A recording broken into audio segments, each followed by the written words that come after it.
बिस्मिल्लाहिर्रहमानिर्रहीम।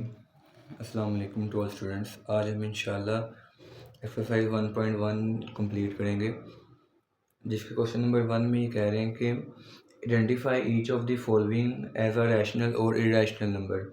कि हमने यहाँ से पहचाना है कौन सा रैशनल नंबर है और कौन सा इरेशनल नंबर है। सिर्फ हमारा ये काम है कि हमने बताना है रैशनल कौन सा है और इरेशनल कौन सा है।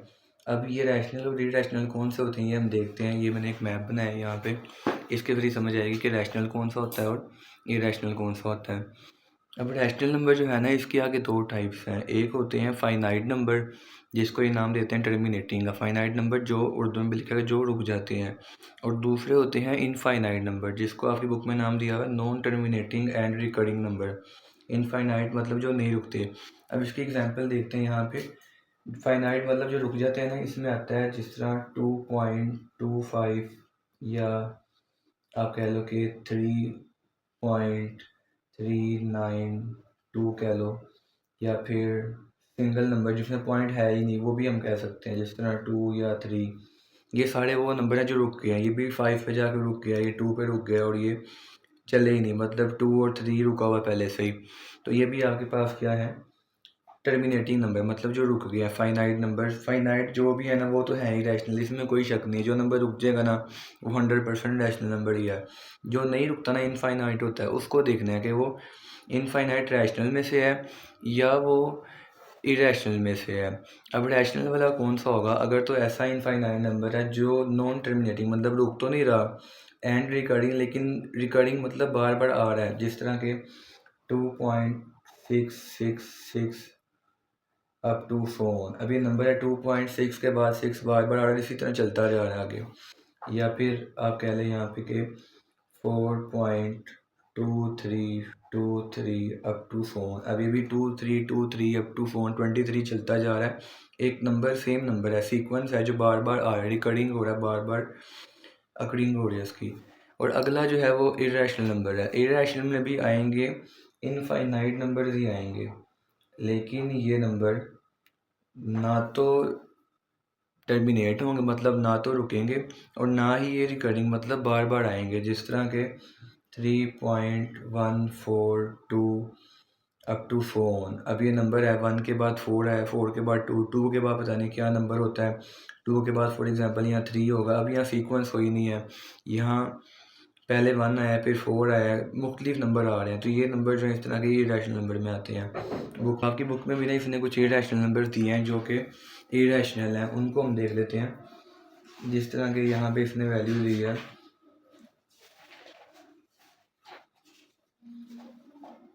पाई की वैल्यू दी है, ये पाई सिंबल है, इसकी वैल्यू दी हुई है आपको 3.14159265 अप टू फोन चलता जा रहा है। मैं सारी नहीं लिख रहा, ये चलता जा रहा है। अब यहाँ पे सीक्वेंस नहीं है, सीक्वेंस के बगैर चल रहा है ना। 1 के बाद 4 है, फिर 5, 1 आ गया, फिर 5 आ गया, फिर 9, मुख्तलिफ नंबर्स आ रहे हैं बार बार, तो ये इरेशनल में आएगा। इसी तरह ई जो है इसकी वैल्यू यहाँ पे दी हुई है 2.7182818284 अप टू फोन ये चलता जा रहा है। अब ये भी क्या आ रहा है, इरेशनल के अंदर आ रहा है, क्योंकि यहाँ पे भी नंबर डिफरेंट डिफरेंट रिपीट हो रहे हैं बार बार।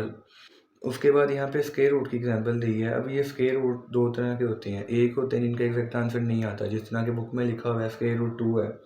अब इसका आंसर आ रहा है 1.41421356 अप टू चलता जा रहा है। अब यहाँ आंसर रुक ही नहीं रहा, चलता जा रहा है, और चल भी कैसे रहा है, सीक्वेंस नहीं है यहाँ पे, तो ये किस में आएगा, नॉन टर्मिनेटिंग में आएगा। लेकिन अगर ऐसा स्क्वायर रूट है जिसका एग्जैक्ट आंसर आ जाए, जिस तरह के स्क्वायर रूट 4 है, इसका आंसर 2 आ जाएगा।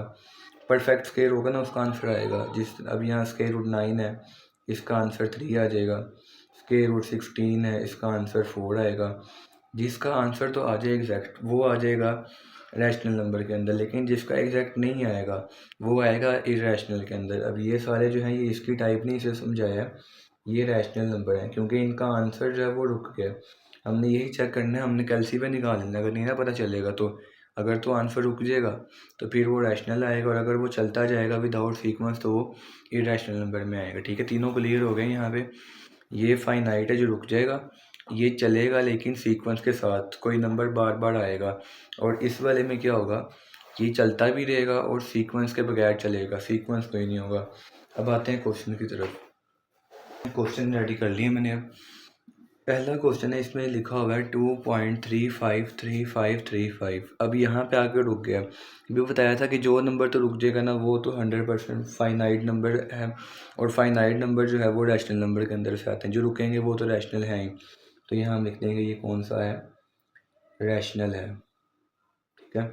उसके बाद है 0.6 और इसके ऊपर लाइन लगी है 0. इसको हम 0.6 बार पढ़ते हैं। अब जिसके नंबर के ऊपर बार लगी है इसका मतलब वो नंबर जो है वो इनफाइनाइटली चलता जा रहा है। जिस तरह 6 है तो 6 बार बार चल रहा है, 6 अप टू ये चलता जा रहा है। और जो नंबर चलता जाए और एक सीक्वेंस के साथ चले, मतलब सेम नंबर बार बार रिपीट हो, तो उसको हम कहते हैं वो भी रैशनल नंबर के अंदर से आता है। और अगर रिपीट ना हो तो वो इरेशनल नंबर होगा। उस तरह के भी आएंगे आगे। ये जिस तरह अगला क्वेश्चन ही आ गया 2.23607 है। अब ये पॉइंट के बाद एक जो डॉट डॉट लगे मतलब ही चलता जा रहा है, और नंबर भी डिफरेंट है, पहले 2 है, फिर 3 है, फिर 6 है, फिर कुछ और आगे आ गया। तो ये जो है ये सारे आएंगे इरेशनल के अंदर ही आएगा नंबर, इधर हम लिख लेंगे इरेशनल। अब अगला जो क्वेश्चन है ये है √7। अब √7 क्या है, ऐसे देख के अगर तो समझ आ रहा है, अगर तो ऐसे देख के समझ आ रहा है फिर ठीक है, लेकिन अगर नहीं समझ आ रहा तो हम कैल्सी के ज़रिए भी कर सकते हैं। अगर मैं कैल्सी ओपन करूँ साथ में तो यहाँ से हम इसका आंसर निकालते हैं। इस वक्त कैल्सी तो अवेलेबल नहीं है, मोबाइल पे ये डाउनलोड किया है, इस पर देखते हैं कि √7 इसका आंसर नज़र आ रहा है आपको कि इसका आंसर क्या आ रहा है 2.654। एक तो पॉइंट के बाद चलता जा रहा है, यहाँ पे इसकी लिमिट इसलिए नज़र नहीं आ रहा, लेकिन पॉइंट के बाद अनलिमिटेड टाइम चल रहा है। और नंबर भी डिफरेंट है, जो इनफाइनाइटली चलता जाए और डिफरेंट नंबर हो, सेम नंबर ना हो, वो क्या होता है इरेशनल के अंदर आता है। तो यहाँ हम लिख लेते हैं √7 भी क्या है, इरेशनल नंबर है। उसके बाद है ई। अब ये ई क्या था, ये भी पीछे पड़ा है, ये आपकी बुक में भी लिखा हुआ है कि ई जो है ये लिखा हुआ है 2.71 इसकी वैल्यू है। ये पॉइंट के बाद एक तो अप टू फ़ोन चल रहा है और साथ इसकी वैल्यूज भी डिफरेंट, तो ये भी किस में आएगा, इरेशनल नंबर्स के अंदर आ जाएगा। उसके बाद पाई है, इसको भी हमने भी पढ़ा है कि पाई भी किस में आता है, यही लिखा हुआ है 3.1415, ये भी इरेशनल नंबर्स में ही आता है। तो यहाँ हम लिख लेंगे ये भी इरेशनल नंबर ही है। उसके बाद लिखा हुआ है 5 + √11। अब ये दो नंबर से मिलके बन रहा है, एक तो है 5 और एक √11 है। 5 हमें पता है कि 5 रैशनल है, लेकिन जब √11 साथ मिल गया है, √11 इरेशनल नंबर है, क्योंकि इसका एग्जैक्ट आंसर नहीं आएगा। इसको हम देखते हैं यहाँ पे, अगर यहाँ दिखाऊँ आपको तो √11 जो है ना, इसका आंसर आ रहा है 3.316 अप टू चलता जा रहा है। अब अगर इसमें मैं कोई रैशनल नंबर प्लस कर भी दूंगा फिर भी इसका आंसर इरेशनल ही रहेगा, तो ये नंबर आपके पास क्या आ जाएगा, इरेशनल नंबर आ जाएगा। तो यहाँ हम लिख लेते हैं इरेशनल नंबर। नंबर नहीं लिख रहा पर खाली इरेशनल ही काफ़ी है। अगला है √3 और √13। अब ये दोनों ही इरेशनल नंबर हैं, तो इरेशनल पर इरेशनल, ये तो ऑब्वियस ही बात है कि हमारा इरेशनल ही बनेगा। फिर भी मैं बताता हूँ, कन्फर्म करता हूँ, यहाँ देखें √3 प्लस अगर √13 को करेंगे तो इसका आंसर भी इरेशनल आ रहा है। यहाँ पे 5.337 अप टू फ़ोन चलता जा रहा है और डिफरेंट नंबर आ रहे हैं। अगर सेम नंबर होते तो रैशनल में आना चाहिए।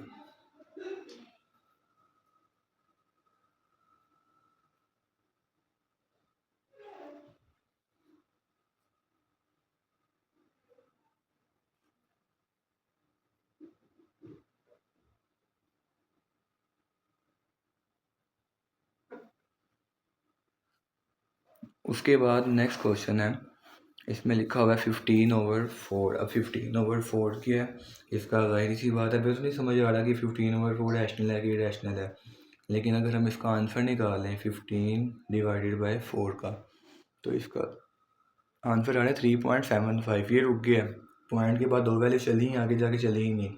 और जो रुक जाए वो होता है फाइनाइट, और फाइनाइट नंबर रैशनल होते हैं, ठीक है। तो ये भी आ जाएगा रैशनल में, ठीक है। उसके बाद है 2 point square root two minus square root 2 है और 2 प्लस स्क्वायर रूट 2 है। अब इसको करने के मुख्तलिफ तरीके हैं कि एक तो है कि इसको पूरा सोल्व करो फॉर्मूले लगा के, दूसरा है कि कैल्सी में निकाल लो, तीसरा जो है आपकी बुक में एमसीक्यू लिखा है वो सबसे आसान तरीका अगर आप याद कर लेंगे तो वो ये है, यहाँ पे नंबर 13 पे लिखा हुआ है, ये इसने लिखा हुआ है कि the product of two conjugate words is a rational number. अब ये अभी तो नहीं पता चला है कॉन्जुगेट क्या होता है, क्योंकि हमारा अभी काम नहीं बताया, तो वैसे कॉन्जुगेट होता है कि अगर आपके पास एक नंबर लिखा हुआ है ना, यहाँ मैं लिख रहा हूँ 2 माइनस स्क्वायर रूट 2 है, तो आगे भी वही सेम नंबर हो लेकिन उसका साइन डिफरेंट हो सेंटर वाला। अब अगर यहाँ माइनस हो तो यहाँ प्लस हो। अगर यहाँ फॉर एग्जांपल एक नंबर है जिसको जो कि है 3 प्लस स्क्वायर रूट 5 है, तो आगे भी यहाँ पे आए 3 और स्क्वायर रूट 5 ही हो लेकिन सेंटर का जो साइन है वो डिफरेंट हो, अगर प्लस है तो माइनस हो। तो इसको हम कहते हैं कि दो एक दूसरे की कॉन्जुगेट सर्ड्स हैं। और सर्ड क्या होती है? सर्ड ऐसा स्क्वायर रूट होता है जिसका आंसर आपके पास इरेशनल आता है। जिस तरह अगर इसका आंसर हम निकालेंगे तो इसका आंसर चलता जाएगा, रुकेगा नहीं कभी भी। अगर तो आंसर निकल आए ना, जिस तरह स्क्वायर रूट 4 का निकलता है, 2 आता है इसका, तो ये सर्ड नहीं है। सर्ड होती है जिसका आंसर आपके पास इरेशनल नंबर आता होगा। तो बहरहाल यहाँ पे यही बता रहा है कि अगर आपके पास दो कॉन्जुगेट वर्ड आपस में साथ साथ मल्टीप्लाई हो रही हैं, यहाँ लिखा है प्रोडक्ट ऑफ टू कॉन्जुगेट्स, के अगर वो मल्टीप्लाई हो रही हैं तो उसका आंसर क्या आएगा? रैशनल नंबर आएगा। तो हमें यहाँ एक तो एमसीक्यू समझ आ गई है कि दो एक दूसरे के कॉन्जुगेट हैं और आपस में ये मल्टीप्लाई, क्योंकि यहाँ कुछ भी नहीं है, जहाँ कुछ ना वहाँ मल्टीप्लाई होता है, तो ये आपस में मल्टीप्लाई हो रहे हैं, तो इसका आंसर क्या आएगा? रैशनल नंबर आएगा। और दूसरा, अगर हम चाहते हैं कि हम कैल्सी से करें तो कैल्सी में भी कर सकते हैं। कैल्सी का तरीका यहाँ पे है कि हम यहाँ बिल्कुल ऐसे ही लिख दें, ब्रैकेट लगाएं, 2 माइनस स्क्वायर रूट 2 लिखें, उसके बाद ब्रैकेट क्लोज करके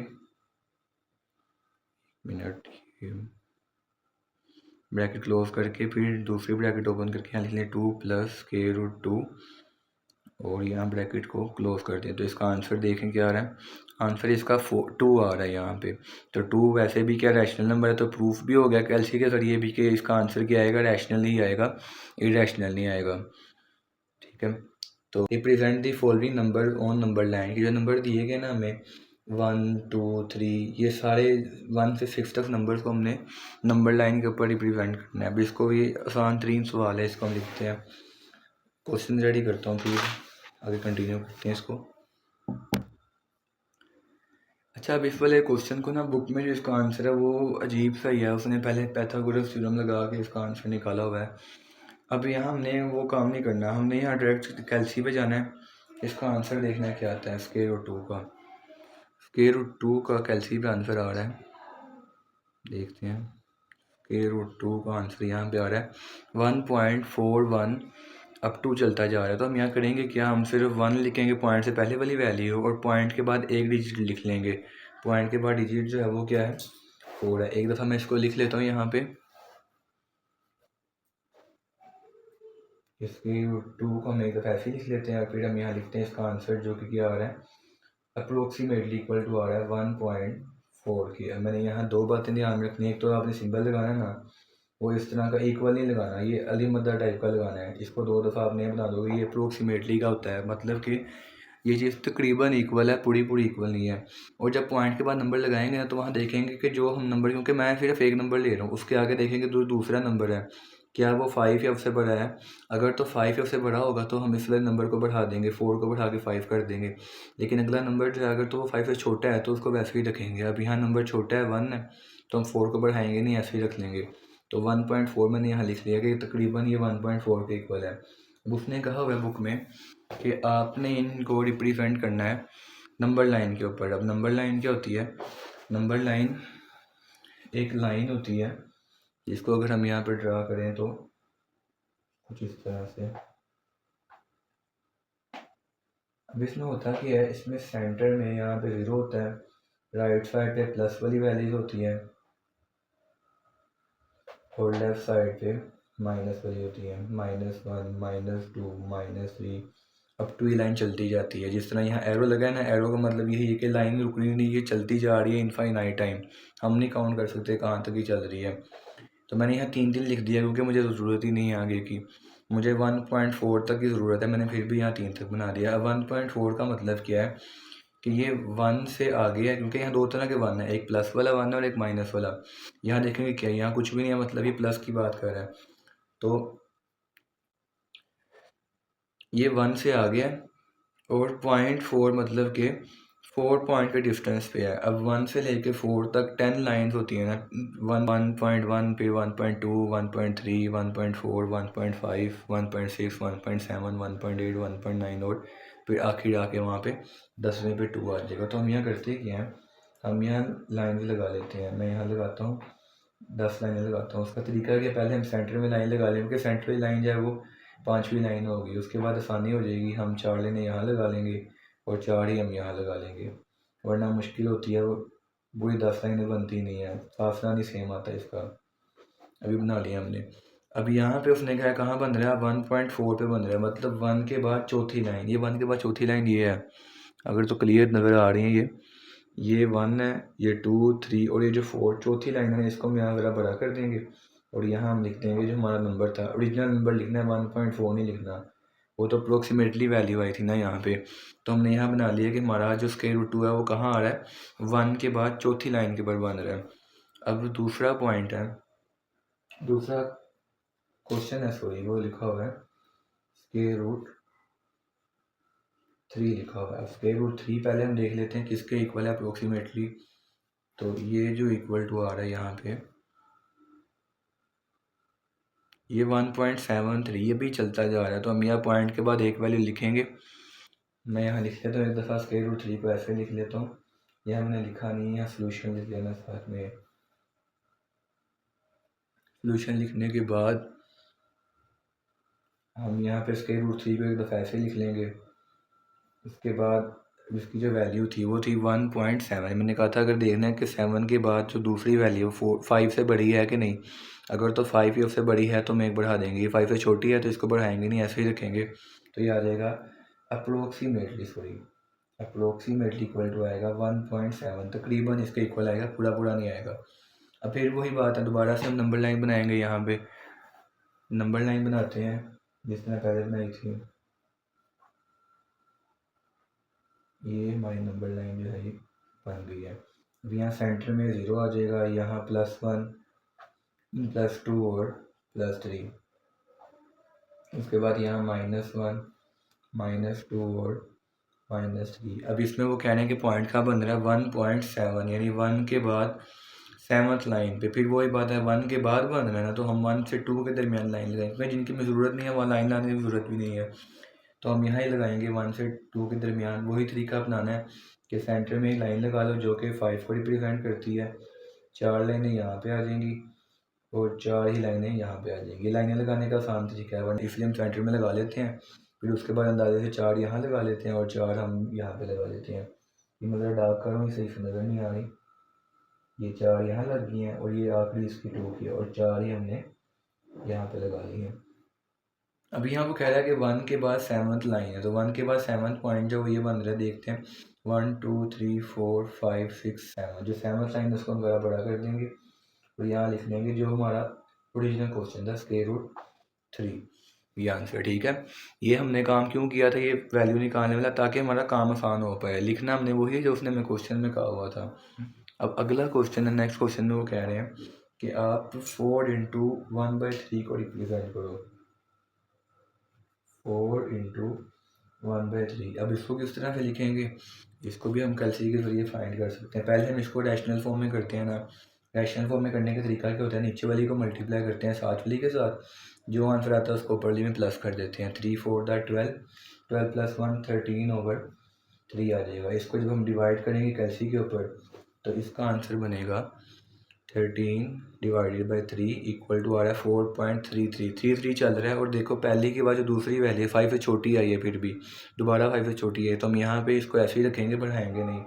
मैं लिख लेता हूँ, ये अप्रोक्सीमेटली इक्वल टू है 4.3 के।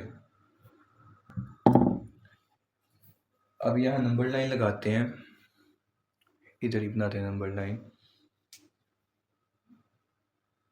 अब इसमें हमें देख लें कहाँ तक चाहिए। 4.3 है, मतलब 4 से तो आगे चाहिए, 4 से और 5 के दरमियान वाला हमें इंटरवल चाहिए। जिस तरह यहाँ 1 से और 2 के दरमियान चाहिए था ना, यहाँ हमें 4 से 5 के दरमियान चाहिए। तो हम यहाँ बनाते हैं वैल्यू। हमने इस तरह से बनाना है डिस्टेंस इसका कि हमारी 5 वैल्यूज पूरी हो पाए। तो मैं इसको यहाँ बना रहा हूँ, ये आ जाएगी यहाँ पे और इधर से आ जाएगी यहाँ पे।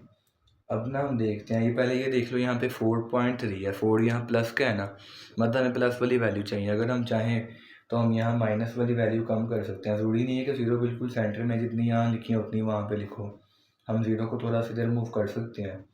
यहाँ पे हम एक दो वैल्यूज लिख दें, -1 -2, और यहाँ अपनी वैल्यू लिख लें ताकि हमारी 5 तक वैल्यू तो आ पाए ना। वैसे हमारी वैल्यूज़ नहीं आ पाएंगी। 1 2 3 4 और 5, ये देखें पहली बड़ी मुश्किल यहाँ तक पहुँचा। अगर हम 5 यहाँ लिखते, 5 ही हम वहाँ लिखते तो डिस्टेंस ही नहीं बचना था बीच में लाइन बनाने का। तो हमने उसको कम कर ली, जो हमें नहीं चाहिए थी, जो उनसे हमें चाहिए थी उसको हमने पूरा 5 तक बना लिया। अब वो कह रहे हैं कि 4.3 है, 4 के बाद तीसरी लाइन पर। तो पहले हम ये अपनी 10 लाइनें ड्रा करते हैं, फिर तीसरी पे जाएंगे। ये फिफ्थ आ जाएगी लाइन, यहाँ 4 यहाँ लगा लेंगे। नेक्स्ट फोर्थ क्वेश्चन है हमारा। फोर्थ वाले में वो कह रहे हैं कि -2 इंटू 1/7 को आप रिप्रेजेंट करो नंबर लाइन के ऊपर। अब इसको हम किस तरह से रिप्रेजेंट करेंगे, ये ऊपर सारा एक्स्ट्रा है, नीचे से शुरू करना है हमने इसको। तो इसके लिए हम करेंगे क्या, हम पहले इसको रैशनल फॉर्म में कन्वर्ट करेंगे। 4 लिख के यहाँ पे नीचे वाली को मल्टीप्लाई करेंगे साइड वाली के साथ। 7 2 14, 14 + 1 15 हो जाएगा। तो ये बन जाएगा -15/7। अब इसका अगर आप आंसर निकालेंगे कैलसी पे तो वो अप्रोक्सीमेटली इक्वल टू आएगा, ये मैंने निकाला 15/7 इक्वल टू आएगा 2.1 की। जो नीचे लिखा हुआ है इसको इग्नोर करें, 2.142। अब हमने पॉइंट के बाद एक वैल्यू लिखनी होती है तो बन रही है 2.1, और दूसरी वैल्यू हम चेक करते हैं कि वो 5 से बड़ी है या उसके इक्वल है या उससे छोटी है। तो अगर तो उसके इक्वल या बड़ी होगी तो हम एक बढ़ा देते हैं, अगर नहीं होगी तो नहीं बढ़ाते। अब यहाँ 5 से छोटी है, 4 है, तो हम इसको बढ़ाएंगे नहीं, तो यहाँ आ जाएगा 2.1 नहीं, इसको हम यहाँ लिख लेंगे। ठीक है, अब हम यहाँ अपना नंबर लाइन बनाते हैं अपनी। उसके लिए हम इसको ड्रा कर लेते हैं। अच्छा, अब यहाँ पे ध्यान रखना, ये माइनस में है, माइनस वाला जो है माइनस वाली साइड पे ड्रा होगा, प्लस वाली में नहीं होगा। अब यहाँ लिख लेते हैं 0 आ जाएगा, यहाँ 1 आ जाएगा, यहाँ 2 लिख लेते हैं। मुझे 3 चाहिए ही नहीं है, मैं लिख ही नहीं रहा, मैं अभी साइड पे आ रहा हूँ। -1 -2 और -3। अब -2 से आगे है, मतलब -2.1 है, तो -2 से -3 के दरमियान हम बनाएंगे।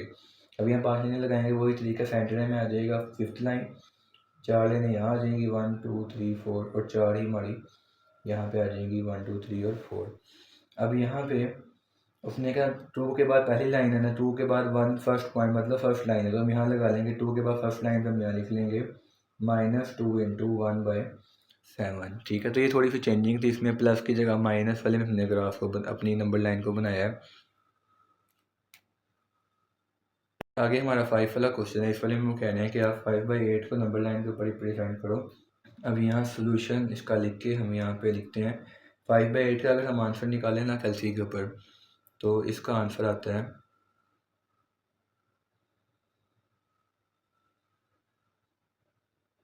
5/8, 0.625 आंसर आ रहा है। अब ये रहा इसका 0.625। अब ये 0 लिख लेंगे 0.6, अप्रोक्सीमेटली 0.6। अब यहाँ आप देखें तो 6 के बाद जो दूसरी वैल्यू है वो 2 है, फिर से 5 से छोटी आ गई है, तो हम यहाँ 6 को ऐसे ही रखेंगे, बढ़ाएंगे नहीं। तो 0.6 है यहाँ पे। अब 0.6 कहाँ पे आएगा, 0 से 1 के दरमियान में, मतलब 0 के आगे 6वीं लाइन पे आएगा। तो हम यहाँ लिखते हैं इसको, हम यहाँ बनाते हैं। अब चाहे मैं अपना छोटा सा भी बना लूँगा ना तो चल जाएगा काम, क्योंकि मुझे पता है कि मुझे वैल्यू 1 तक चाहिए मिनिमम। तो मैं फिर भी यहाँ 2 तक बना लेता हूँ, एक ज़्यादा बनाता हूँ, -1 और -2। मुझे यहाँ प्लस वाला 0.6 है तो प्लस वाले में जाता हूँ। यहाँ मैं लाइन लगाता हूँ, सेंटर में हम लगा लेंगे फिफ्थ लाइन को अपनी। 4 लाइनें यहाँ लगा लेंगे, 1 2 3 4, और 4 यहाँ लगा लेंगे, 1 2 3 4। 0.6 है, पॉइंट के बाद 6 पहले, तो पॉइंट के बाद 6 बन रही है, 1 2 3 4 5 6 यहाँ बन रही है। तो हम यहाँ लिख लेंगे 5/8 लिख लेंगे यहाँ पे। ठीक है, क्वेश्चन नंबर 6 में लिखा हुआ है कि 2 इंटू 3/4 को आप रिप्रेजेंट करो नंबर लाइन के ऊपर। तो हम यहाँ पहले तो सोल्यूशन लिख के इसको हम लिख लेंगे रैशनल फॉर्म में। वो किस तरह करेंगे, मल्टीप्लाई करेंगे नीचे वाली को साथ वाली के साथ 4 to the 8 और ऊपर वाली में प्लस कर लेंगे 8 + 3 11 हो जाएगा। तो 11/4 का हम यहाँ आंसर निकालते हैं।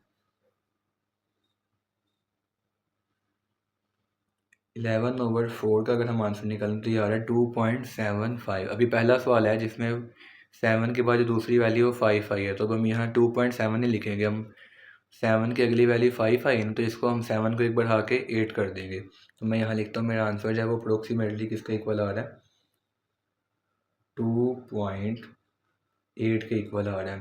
ठीक है, मतलब 2 के बाद 8वीं लाइन जो होगी वहाँ हम इसको लिखेंगे। तो मैं यहाँ बना रहा हूँ ग्राफ, इसका ग्राफ निकला था मुँह से, इसकी नंबर लाइन बना रहा हूँ। इसमें सेंटर में आएगा 0, यहाँ पे लिख लेते हैं 1 2 और 3, यहाँ लिख लूँगा -1 और इतना ही काफ़ी, क्योंकि मुझे माइनस में तो वैल्यूज चाहिए ही नहीं ना, मुझे प्लस में चाहिए थी 2 से अगले वाला इंटरवल, तो मैंने यहाँ 3 तक बना ली है।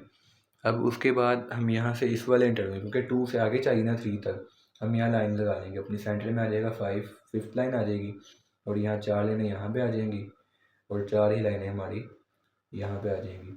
अब ये कह रहे हैं 2 के बाद 8वीं लाइन है। 2 के बाद 8वीं लाइन कहाँ बन रही है, देखते हैं 1 2 3 4 5 6 7 8, यहाँ बन रही है 8वीं लाइन। तो यहाँ हम लगा लेंगे, लिख लेंगे जो हमारा क्वेश्चन था 2 इंटू 3/4। नेक्स्ट अब शुरू करते हैं क्वेश्चन नंबर 3 को। क्वेश्चन नंबर 3 में वो कह रहे हैं कि express the following as a rational number P/Q where P and Q are integers and Q not is equal to 0। कह रहा है इन नंबर को आप लिखो P/Q की फॉर्म में। अगर आसान वर्डिंग में बताऊँ तो वो कह रहा है कि इनको ऐसी फॉर्म में लिखो जिसमें ओवर का साइन, फ्रैक्शन का साइन आता हो, यानी अगर उर्दू में बताऊँ तो बटे का साइन आता हो। एक नंबर ऊपर हो, कोई भी नंबर, जिस तरह के इसने P की एग्जांपल दी, एक नंबर नीचे आता है, इस तरह हमने इसको रिप्रेजेंट करना है। ठीक है, अब वो हमने यहाँ पे करके दिखाना है। अब यहाँ इसने 3 सवाल दिए हैं। पहला जो है 0.4 है, दूसरा 0.37 है और तीसरा 0.21 लिखा हुआ है। ठीक है, तो इसको हम यहाँ बारी बारी करते हैं सोल्व। जो फर्स्ट क्वेश्चन है ना वो लिखा हुआ है, इसको रेडी कर लेते हैं यहाँ पे।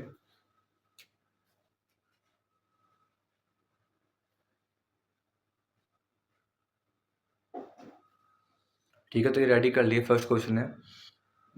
तो ये है फर्स्ट क्वेश्चन, 0.4 के ऊपर बार लगी है। अब यहाँ पे इसका मतलब क्या है, अगर मैं यहाँ इसको लिख लूँ तो इसका मतलब है कि 0 पॉइंट के बाद जिसके ऊपर नंबर बार लगी है, नहीं पहले भी पढ़ा क्वेश्चन नंबर 1 में, इसका मतलब है कि वो नंबर इनफाइनाइट टाइम चलता जाता है। तो हम यहाँ 4 को 3 दफ़ा ही लिख लेंगे मिनिमम, और ये इनफाइनाइटली यहाँ पे चल रहा है।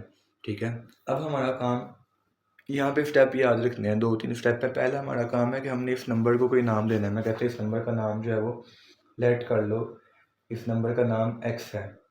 0.444 को हमने नाम दे दिया x का।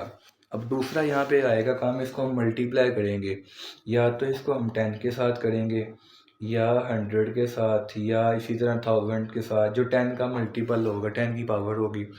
अब यहाँ पे हम क्या किस तरह पे चलेगा, 10 के साथ करना है, 100 के साथ करना है या 1000 के साथ करना है, उसके लिए हम यहाँ नंबर देखेंगे। अगर तो एक नंबर रिपीट हो रहा है जिस तरह 0.4 है, तो इसको हम 10 के साथ मल्टीप्लाई कर देंगे। अब बुक में अगर देखें दूसरा है जिसमें यहाँ पे 2 नंबरों के ऊपर लाइन लगी है, तो इसको हम 100 के साथ मल्टीप्लाई कर देंगे। जितने नंबर हैं उतने तुम उतने 0 लगा के मल्टीप्लाई कर दोगे। अब यहाँ एक नंबर है तो हम यहाँ इसके 10 के साथ मल्टीप्लाई करते हैं। तो मैं इसको मल्टीप्लाई करता हूँ, multiply both side by 10। Both side मतलब ये इक्वल के इस वाली को भी करेंगे और इक्वल के इस वाली को भी 10 के साथ कर देंगे। इसको भी 10 के साथ मल्टीप्लाई कर देते हैं और इसको भी 10 के साथ मल्टीप्लाई कर देते हैं। 0.444 अप टू 4। जब इसको मल्टीप्लाई करेंगे तो 10x का यहाँ पे हो जाएगा 10x ही बन जाएगा। जब इसको मल्टीप्लाई करेंगे 10 को 0.44 के साथ, तो यहाँ बन जाएगा 4.444 अप टू 4। ठीक है, अब यहाँ पे कई बच्चों को मसला होगा, वो ये है कि कैल्सी में अगर आप आंसर निकालोगे ना इसका 10 मल्टीप्लाई 0.44 का, तो इसका आंसर यहाँ पे आएगा 0.444 का। तो 4.4 पॉइंट के बाद 2 4 आ रहे हैं, लेकिन मैंने यहाँ 3 क्यों लगाए हैं? क्योंकि ऊपर देखें यहाँ पे डॉट है, डॉट का मतलब है इनफाइनाइटली चलता जा रहा है। मैं चाहे यहाँ 2 लगाऊँ, 3 लगाऊँ या 4 लगाऊँ, बात वही है कि इनफाइनाइटली चलता जा रहा है। तो मिनिमम यहाँ 3 दफ़ा लगा लेते हैं, 2 दफ़ा भी लगा लेंगे तो बात वही बनती है।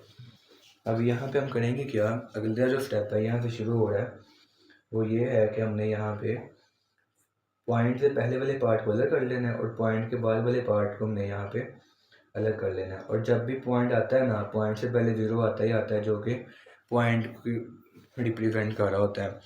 अब यहाँ पे हमने ये तीसरा काम किया, पहला हमने किया इसको नाम दिया एक्स का, दूसरा हमने मल्टीप्लाई किया है किसी 10 के मल्टीपल के साथ या 10 की पावर के साथ समझ लो। अगर एक नंबर है तो 10 के साथ करेंगे, दूसरा होगा तो 100। दूसरा काम था यहाँ पे। यहाँ पे भी मैंने 3 काम किए हैं। पहला मैंने किया है कि इसको नाम दिया एक्स का, दूसरा मैंने मल्टीप्लाई किया 10 के साथ, और तीसरा मैंने यहाँ पे आके किया कि मैंने पॉइंट से पहले वाले को और बाद वाले को अलग अलग कर दिया है। अब यहाँ पे मैं करूँगा क्या, 10x को और 4 को तो ऐसे ही रखूँगा, लेकिन ये जो 0.444 लिखा हुआ है अप टू फोन, इसको मैं नाम दूंगा। जो पहले इसको मैंने दिया था उसकी जगह इसका नाम लिखूँगा 0.444 अप टू फोन। इसको मैं नाम के दिया था, यहाँ पे देखें तो एक्स का नाम दिया था। अब जहाँ ये लिखा हुआ है ना, यहाँ मैं लिख दूँगा एक्स। अब उसके बाद हम करेंगे क्या, ये जो एक्स वाली है, एक ये है और एक ये है, इनको इकट्ठा कर लेंगे एक साइड पे। 10x यहीं रहेगा, x को अगर मैं इक्वल के इस साइड भेजूँ तो यहाँ पे आके -x हो जाएगा, और 4 वैसे का वैसे ही। 10 - 1 ये 10x और ये 1x, फिर 10 - 1 बचेगा आपके पास 9x इज इक्वल टू 4। हम यहाँ मल्टीप्लाई और x के साथ यहाँ पे आके डिवाइड हो जाएगा इक्वल के इस साइड पे, तो x का आंसर आ गया 4/9। अब यही तो हमारा काम था ना। उसने कहा था कि ये नंबर मैंने तुम्हें दिया हुआ है ना 0.4 बार, यानी कि 0.444, इसको तुमने p/q की फॉर्म में लिखना है। मतलब एक नंबर फ्रैक्शन के ऊपर और एक नंबर नीचे हो, तो वही हमने यहाँ कर दिया। एक नंबर फ्रैक्शन के ऊपर और एक नंबर नीचे है, तो हमारा यहाँ पे काम पूरा हो गया। अब दूसरा क्वेश्चन करते हैं। दूसरे क्वेश्चन में लिखा हुआ है उसने कि आप 0.37 को रिप्रेजेंट करो p/q की फॉर्म में। तो वो किस तरह करेंगे, फिर वो 4 स्टेप फॉलो करेंगे। पहला स्टेप हमारे पास है कि हम यहाँ पे पहला स्टेप शुरू करने से पहले लिख लेते हैं इसको एक दफ़ा। 0.37 का सबसे पहले हम यहाँ लिख लेते हैं 0.37 के ऊपर बार है। इसका मतलब क्या है कि यहाँ पे 37 बार बार रिपीट हो रहा है, 37 37 37, इस तरह ये चलता जा रहा है अप टू फोन। अब हमारा यहाँ पे शुरू होंगे स्टेप्स। पहला हमारा काम था कि हमने लेट करना होता है इस चीज़ को एक्स के इक्वल, तो हम लिख लेंगे 0.373737 को एक्स के इक्वल लेट कर लेंगे। उसके बाद हमारा काम है कि हम मल्टीप्लाई करते हैं इसको। मैंने जैसे पीछे बताया था, अगर तो एक नंबर होगा जो रिपीट हो रहा है तो उस 10 के साथ करेंगे। अब यहाँ 2 नंबरों के ऊपर बार है, तो हम यहाँ पे 100 के साथ करेंगे, ठीक है। तो हम मल्टीप्लाई करेंगे बोथ साइड को, मतलब इक्वल के इस साइड को भी और इस साइड को भी, बाय 100। अब 100 के साथ करेंगे, इसको भी 100 के साथ कर लेंगे और इस वाली को भी 100 के साथ मल्टीप्लाई कर लेंगे। 0.37 और 37 अप टू फोन को 100 से कर लेंगे। जब इसको करेंगे तो यहाँ पे आ जाएगा 100x, और जब इसको करेंगे तो यहाँ मल्टीप्लाई करके कैलसी पे आंसर आएगा 37.3737। ठीक है, एक 37 हम खुद से लगा लेंगे, और क्योंकि यहाँ डॉट डॉट है तो हम जितने मर्जी लगा सकते हैं। मैं मिनिमम 3 लगाता हूँ, 3 टाइम रिपीट करता हूँ नंबर को। आप 2 टाइम करना है 2 टाइम भी कर सकते हो, कोई मसला नहीं है इसके अंदर। अब उसके बाद हमारा तीसरा काम यहाँ शुरू होता है, वो होता है कि हम पॉइंट से पहली वाली को अलग करते हैं और पॉइंट के बाद वाली को यहाँ से अलग कर लेते हैं। ठीक है, इसमें मसला नहीं है। अगर इसको प्लस करेंगे दोबारा देखेंगे तो यही वैल्यू बनेगी। 37 को अलग कर लिया है और पॉइंट के बाद वाली को अलग कर लिया। 0 मैंने पहले बताया कि यहाँ रिप्रेजेंट करता है पॉइंट को, और कोई इसका मकसद नहीं है। अब यहाँ पे चौथा हम काम जो करते हैं वो हम ये करते हैं कि ये जो वैल्यू है ना, ये 0.373737, इसको हम दोबारा से नाम देंगे जो हमने लेट किया था। हमने यहाँ इसको एक्स से इक्वल दिया था ना नाम, तो हम यहाँ दोबारा यहाँ लिख लेंगे एक्स, हम लिख लेंगे यहाँ पे। ठीक है, अब फिर वो इससे पहले वाला काम करेंगे कि हम x वाली वैल्यूज़ को इन दोनों को इकट्ठा कर लेंगे और 37 को हम यहीं रखेंगे।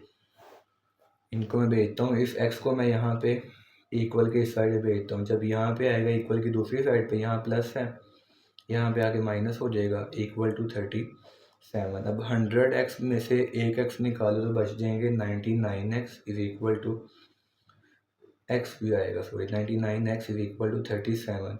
अब 99x के साथ मल्टीप्लाई हो रहा है, यहाँ पे आके डिवाइड हो जाएगा, तो ये आपका आंसर आ गया x इज इक्वल टू 37/99। सही है। अब तीसरा हमारा क्वेश्चन है, इसी तरह का ही है, उसमें भी दो वैल्यूज रिपीट हो रही हैं। वो है 0.21 के ऊपर बार लगी है। अब इसको भी उसी तरह, ये तो बिल्कुल पिछले वाले की तरह ही है ना, बस डिफरेंस क्या है, यहाँ 37 था और यहाँ पे 21 लिखा हुआ है। इसको भी देखते हैं जल्दी जल्दी। अब पहले तो मैं इसको ऐसे लिख लेता हूँ ना, 4 लिख के यहाँ मैं लिख लेता हूँ 0.21 अप टू 4 लिख लिया। अब यहाँ पे लेट कर लेते हैं, ये सारी चीज़ किसके इक्वल है, x के इक्वल है, 0.21 अप टू 4। ठीक है। अब दूसरा काम था कि हम मल्टीप्लाई करते हैं किसी नंबर के साथ जो कि या तो 10 होता है या 100 या 1000। अब वो क्या होगा, अब यहाँ पे नज़र आ रहा है कि दो वैल्यू रिपीट हो रही है ना, 21 तो हम यहाँ मल्टीप्लाई कर देंगे बाय 100 ऑन बोथ साइड। मैंने यहाँ इंग्लिश थोड़ी चेंज कर दी है क्योंकि ना मैंने पहले गलती से बाय लिख दिया था। इंग्लिश कुछ भी लिख सकते हैं, बस हमने ये बताना है उसको कि हम 100 के साथ मल्टीप्लाई कर रहे हैं। ठीक है, तो पेन चेंज करना पड़ना है, ये आ गए यहाँ पे बोथ साइड। ठीक है। अब यहाँ 100 x के साथ भी मल्टीप्लाई कर देंगे 100 को, और 0.21 के साथ ही मल्टीप्लाई कर देंगे 100 को, 21 अप टू 4। जब यहाँ करेंगे तो यहाँ बल्कि मैंने कर ही दिया स्टेप में, 100x है तो यहाँ पे 100x वैसे ही आ जाएगा। अब यहाँ 100 मल्टीप्लाई 0.21 को जब करेंगे तो इसका आंसर आएगा 21 अप टू 4। अब आगे हम करेंगे क्या, यहाँ पे जो 100x है इसको ऐसे ही रखते हैं। तीसरा स्टेप यहाँ शुरू होता है कि हम पॉइंट वाली पहली को अलग करते हैं और पॉइंट के बाद वाली को अलग कर देते हैं। 0.21 अप टू 4 को अलग कर लेंगे। अब यहाँ पे 100x वैसे ही रहेगा, 21 भी वैसे ही रहेगा। जहाँ 0.21 लिखा है ना, इसको हम उसका नाम देंगे जो था पहले, इसको हमने x के इक्वल ऐड किया था, तो यहाँ मैं लिख दूँगा इसकी जगह पे x को। अब x को फिर से हम यहाँ पे लेके आएंगे, पहले वाला काम, यहाँ पे आगे क्या हो जाएगा, माइनस हो जाएगा, इस इक्वल टू आ जाएगा ये 21 के। अब 100 माइनस 1 कितना हो जाएगा, 99x इज इक्वल टू 21। 99 यहाँ मल्टीप्लाई था x के साथ, यहाँ पे आके डिवाइड होगा, तो आपका आंसर आ गया x equal to 21/99। Next question number 4, इसमें वो कह रहे हैं name the properties used in the following. अब जिस तरह ये क्वेश्चन है, हमने बताना है कि क्वेश्चन में कौन सी प्रॉपर्टी यूज़ हो रही है। उसके लिए पहले हमें प्रॉपर्टीज़ पढ़नी पड़ेंगी। तो उसके लिए आते हैं पेज नंबर 7 और पेज नंबर 8 पर ये प्रॉपर्टीज़ लिखी हुई हैं। इनको मैंने इकट्ठा किया है, जिस तरह के अब ये क्लोयर है, क्लोयर दो तरह से है, प्लस के लिहाज से भी है और मल्टीप्लाई के लिहाज से भी है। इनको इकट्ठा समझते हैं ताकि एक तो टाइम बचे, दूसरा समझने में आसानी होगी। दोनों सेम ही है, कम्यूटेटिव ये वाली भी और ये वाली भी। फ़र्क ये है कि यहाँ प्लस लगा हुआ है और यहाँ मल्टीप्लाई लगा हुआ है। तो इन सब प्रॉपर्टीज़ को देखते हैं। इसके अलावा जो सेम है, जिस तरह यहाँ पे भी है कि एडिटिव प्रॉपर्टी यहाँ पर भी आ रही है और एडिटिव यहाँ पर भी आ रही है। इन दोनों को देखेंगे कि इनमें क्या फ़र्क है और किस तरह से पहचान होगी कौन से वाली है। पहले हमारे पास है closure property. Closure property book में आपकी रियल नंबर के साथ दी गई है, लेकिन यहाँ मैं नेचुरल के साथ बता रहा हूँ। नेचुरल पहले देख लेते हैं कि होता क्या है। नेचुरल नंबर वो नंबर होते हैं जो 1 से शुरू होते हैं और अप टू 4 चलते जाते हैं। ठीक है। अब यहाँ क्लोयर में वो कह रहे हैं कि फॉर एग्ज़ाम्पल अगर आपके पास एक नंबर ए है जो कि एलिमेंट है नेचुरल का, मतलब कि नेचुरल में से लिया गया है, फॉर एग्ज़ाम्पल 1 है या 2 है, कुछ भी है, और बी एक नंबर है जो कि वो भी किस में से लिया गया है, नेचुरल में से लिया गया है। तो अगर आप इन दोनों को प्लस करते हो, ए प्लस बी करते हो तो उसका आंसर भी आपका नेचुरल में से ही आए, ठीक है। जिस तरह एग्जांपल देखते हैं इसकी, फॉर एग्जांपल अगर ए आपका जो है वो 2 है और बी जो है आपका वो लिखा हुआ है इन्होंने कि बी 4 है, तो अगर तो आप 2 + 4 करते हो तो इसका आंसर कितना आएगा, 6 आएगा। तो ये वाकई प्रॉपर्टी प्रूफ हो गया कि अगर हमारा ए भी नेचुरल है, बी भी नेचुरल है, तो आंसर हमारा नेचुरल ही आएगा। सेम अगर पेपर में उसने आपको प्रॉपर्टी दी है और यहाँ वो नेचुरल की जगह कुछ और लिख देता है, फॉर एग्जांपल वो यहाँ इंटीजर्स लगाता है, कहता है ये भी इंटीजर्स में से है और ये भी इंटीजर्स में से, इंटीजर का सिंबल है z, तो जब इनको प्लस करोगे तो वो भी इंटीजर में से ही आएगा। तो बताओ ये प्रॉपर्टी कौन सी है, तो ये क्लोजर प्रॉपर्टी आएगी। सेम यही चीज़ मल्टीप्लाई के साथ होती है कि अगर आपका एक नंबर जो है वो नेचुरल नंबर में से आ रहा है और दूसरा नंबर बी जो है वो भी नेचुरल नंबर में से ही आ रहा है, तो अगर आप इनको प्लस की बजाय मल्टीप्लाई भी कर दोगे ना तो भी आपका आंसर नेचुरल में से ही आएगा। फॉर एग्जांपल जिस तरह यहाँ भी हमने लिया A2 था और B4 है, नेचुरल में से है ना, तो अगर मैं इनको मल्टीप्लाई कर दूँ, 2 × 4 कर दूँ तो इसका आंसर आएगा 6, सॉरी इसका आंसर आता है आपके पास 2 4 8, पिछला ही निकल गया, इसका आंसर आपके पास आएगा 8। अब 8 जो है ये भी किस में से आ रहा है, नेचुरल में से आ रहा है, क्योंकि नेचुरल उसने कहा है 1 से शुरू होंगे चलते जाएंगे। अब ये सारे नेचुरल में आ रहे हैं तो 8 भी तुम्हारा नेचुरल में ही आ रहा है। अब उसके बाद है आगे कम्यूटेटिव प्रॉपर्टी। कम्यूटेटिव प्रॉपर्टी में होता ये है कि फॉर एग्जांपल आपके पास दो नंबर हैं जिनमें से एक का नाम ए है और दूसरे का नाम बी है। कह रहा है अगर तो आप इन दोनों को प्लस करते हो ना तो ये इक्वल टू होगा बी प्लस ए के, यानी चाहे आप ए को पहले लिखो चाहे बी को पहले लिखो, आंसर आपका सेम ही आएगा। फॉर एग्जांपल अगर आप यहाँ 2 + 5 कर लो या 5 + 2 कर लो तो आंसर आपका 7 ही है दोनों केसेस में, यहाँ भी 7 आएगा और यहाँ भी 7 आएगा। सेम यही प्रॉपर्टी मल्टीप्लाई के साथ बताई है कि अगर आप यहाँ पे ए को मल्टीप्लाई करते हो बी के साथ, अब बुक में इसलिए सिंबल कोई नहीं लगाई, यहाँ मैं अगर आपको लगा के दूँ तो ए मल्टीप्लाई बी, कह रहा है अगर आप इस तरह करो चाहे आप बी मल्टीप्लाई ए करो तो आपका आंसर सेम आएगा। बुक में इसने इस तरह लिखा हुआ है AB = BA। अब यहाँ साइन कोई नहीं है, जहाँ कोई साइन हो वहाँ मल्टीप्लाई का साइन ही होता है। अब इसकी एग्जांपल देखते हैं। फॉर एग्जांपल अगर आप 2 × 5 करो या 5 को पहले रख लो 2 को बाद में रखो, आंसर दोनों केसेस में आपका 10 ही आएगा, ठीक है। तो ये कम्यूटेटिव है। कम्यूटेटिव में क्या निशानी है कि दो नंबर होंगे, एक दफ़ा पहला सबसे पहले आएगा और दूसरी दफ़ा जो दूसरा बाद में है वो अगली दफ़ा पहले आ जाएगा। ज़रूरी नहीं है कि ए और बी ही हो। फॉर एग्जांपल अगर CD है तो अगर एक दफ़ा C पहले है तो दूसरी दफ़ा D पहले आएगा। ये प्रॉपर्टी याद रखनी, जहाँ दो नंबर हो और इक्वल के बाद वो दो नंबर आगे पीछे हों तो हम कहेंगे वहाँ क्या लग रही है, कम्यूटेटिव प्रॉपर्टी लग रही है। तीसरा केस है एसोसिएटिव प्रॉपर्टी। एसोसिएटिव में हमारे पास 3 नंबर होते हैं। इसको अगर आपने बनाने का तरीका आता है, क्या क्वेश्चन आएंगे जहाँ आपने एसोसिएटिव लगानी होगी, तो इसको बनाने का तरीका होता है कि आप 3 नंबर लो A, B और C, इनको प्लस कर दो, क्योंकि अगर प्लस के साथ है तो प्लस करेंगे, मल्टीप्लाई के साथ है तो मल्टीप्लाई करेंगे। इधर भी आप A + B + C को प्लस कर दो। अब उसके बाद हम करते क्या है, हम एक दफ़ा पहले दो को ब्रैकेट में ले लेते हैं और एक दफ़ा दूसरे दोनों को ब्रैकेट में ले लेते हैं, ठीक है।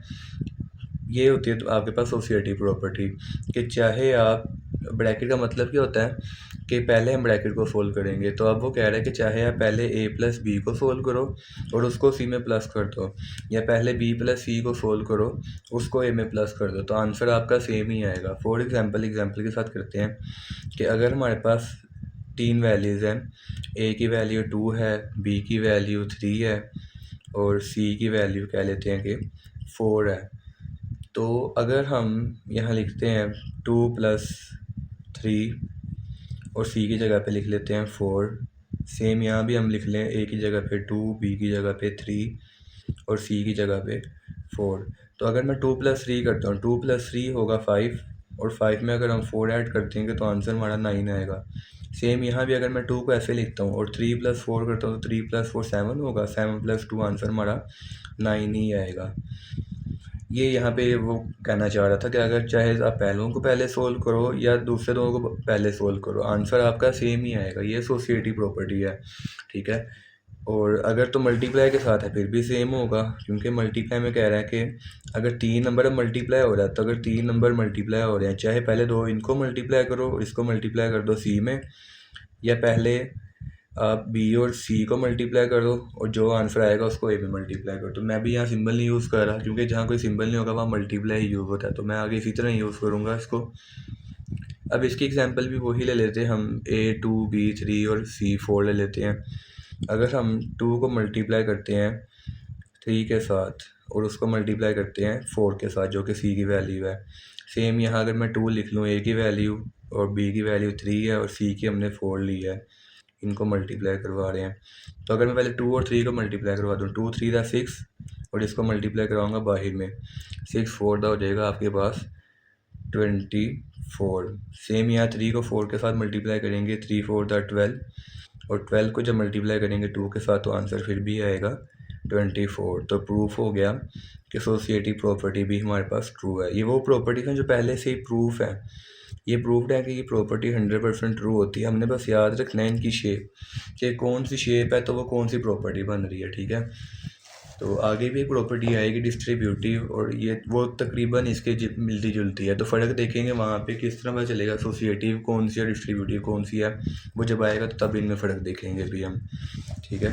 अभी के लिए ये हमने दो ही देखे हैं, क्लोजर में भी इसके जैसी भी कोई प्रॉपर्टी नहीं आएगी आगे, और कम्यूटेटिव भी जो है ना, इसमें यह है कि दो वेरिएबल्स आएंगे या दो वैल्यूज़ आएंगी, एक दफ़ा पहले होगी, दूसरी दफ़ा दूसरी पहले होगी। अब चलते हैं अगले की तरफ। आगे है आइडेंटिटी और इन्वर्स। अब आइडेंटिटी और इन्वर्स जो है ना, इनमें फ़र्क करना है, क्योंकि इनमें मसला होता है। आइडेंटिटी को हम इन्वर्स बना देते हैं, इन्वर्स को हम आइडेंटिटी बना देते हैं। आइडेंटिटी क्या है? आइडेंटिटी होती है ऐसी वैल्यू जिसको किसी वैल्यू में आप प्लस करो या मल्टीप्लाई करो तो वो चीज़ वैसे की वैसे ही ज़रा भी चेंजिंग ना आए। जिस तरह अगर 2 एक वैल्यू है, अगर मैं इसमें 0 को प्लस करता हूँ तो इसका आंसर फिर भी क्या आएगा? 2 ही आएगा। इसका मतलब क्या है कि ये जो 0 लिखा हुआ है ना, 0 हमारे पास आइडेंटिटी है, और आइडेंटिटी किसके लिहाज से है? प्लस किया है ना हमने यहाँ, तो आइडेंटिटी किसके लिहाज से होगी? ये एडिशन के लिहाज से। तो ये हमारे पास आ जाएगी एडिटिव आइडेंटिटी कहते हैं इसको हम, ठीक है। 0 को हम कहते हैं कि 0 जो है ना, 0 इज़ एडिटिव आइडेंटिटी, ठीक है। उसके बाद आता है मल्टीप्लाई। अब मल्टीप्लाई में तो अगर मैं 0 को मल्टीप्लाई करूँगा 2 मल्टीप्लाई 0 तो इसका आंसर आएगा 0। हालांकि हमने कहा था कि अगर तुम उस चीज़ को मल्टीप्लाई करते हो तो वो चीज़ वैसे की वैसे ही रहे, लेकिन यहाँ पे आंसर 0 आ रहा है, तो इसका मतलब 0 जो है ये हमारा मल्टीप्लाई के लिहाज से सही नहीं है। मल्टीप्लाई के लिहाज से आएगा आपके पास 1, क्योंकि अगर आप 2 मल्टीप्लाई 1 करोगे आंसर आपका 2 ही आएगा। जो चीज़ पहले थी मल्टीप्लाई करने के बाद भी वही दी है। इसका मतलब क्या है कि 1 जो है, 1 आपके पास आइडेंटिटी आएगा मल्टीप्लाई के लिहाज से। तो हम यहाँ लिख लेंगे कि 1 is multiplicative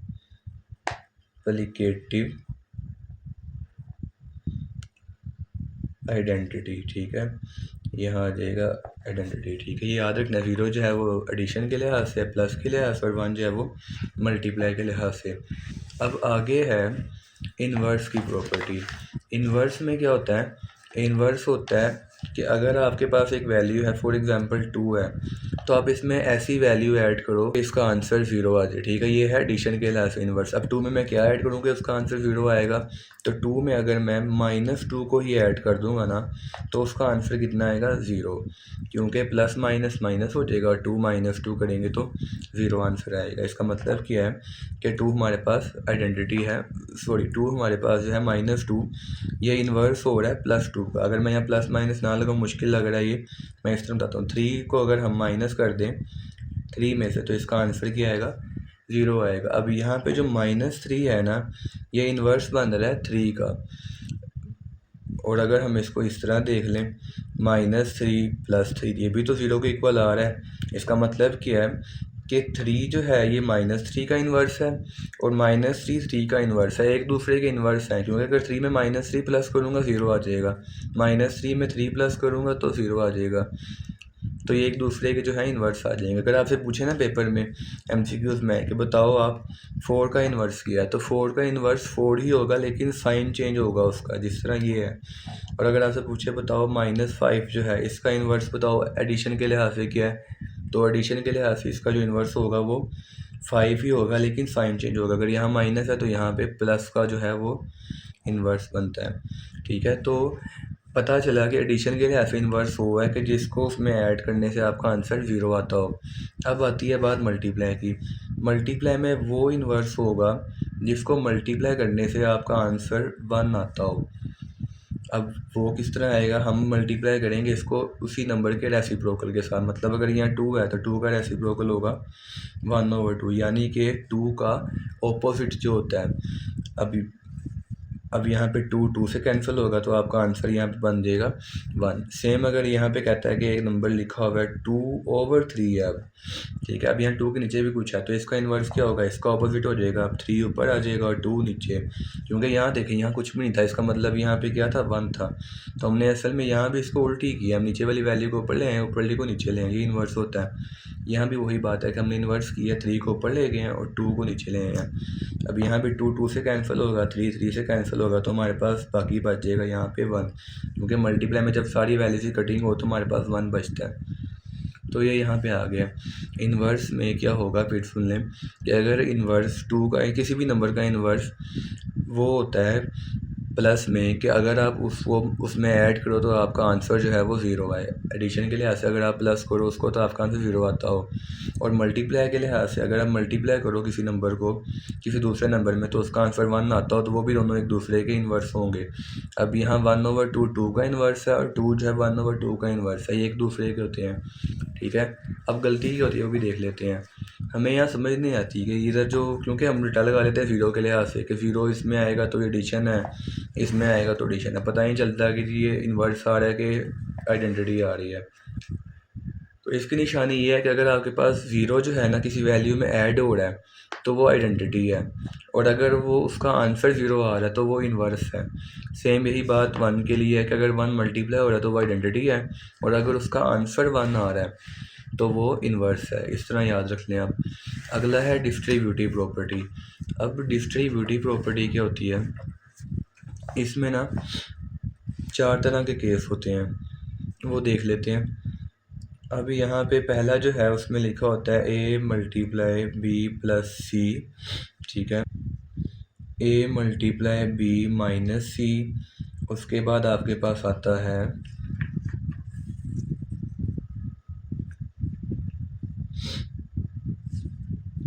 a plus B into सी, और उसके बाद a माइनस बी इंटू सी, ठीक है। ये 4 मैंने अभी लेफ्ट हैंड साइड बनाई है, राइट हैंड साइड नहीं बनाई।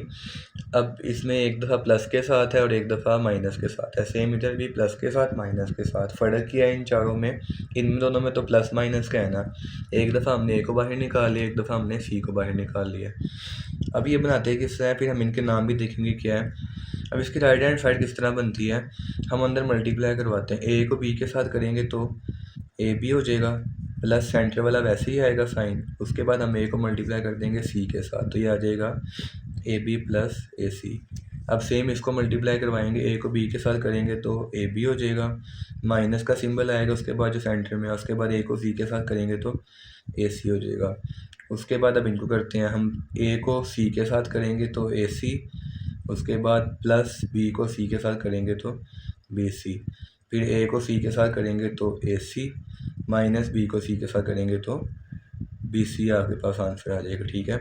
अभी यहाँ बनाने का काम तो नहीं है फर्स्ट एक्सरसाइज में, यहाँ पे सिर्फ नाम पूछेगा आपको कि इनके नाम क्या है।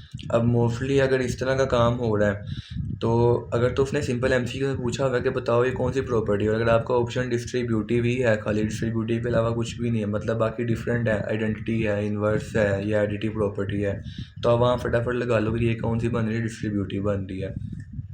लेकिन अगर आगे उसने डिस्ट्रीब्यूटिव की ही टाइप दी है तो वो किस तरह पता लगाएंगे, वो देखेंगे हम यहाँ पे कि जो हमारी जो वैल्यू है वो बाहर कहाँ से आई है, लेफ़्ट में आई है कि या राइट में आई है। अगर तो लेफ़्ट में आई है तो उनका नाम होता है लेफ़्ट डिस्ट्रीब्यूटिव, ठीक है, उनका नाम होगा लेफ़्ट डिस्ट्रीब्यूटिव।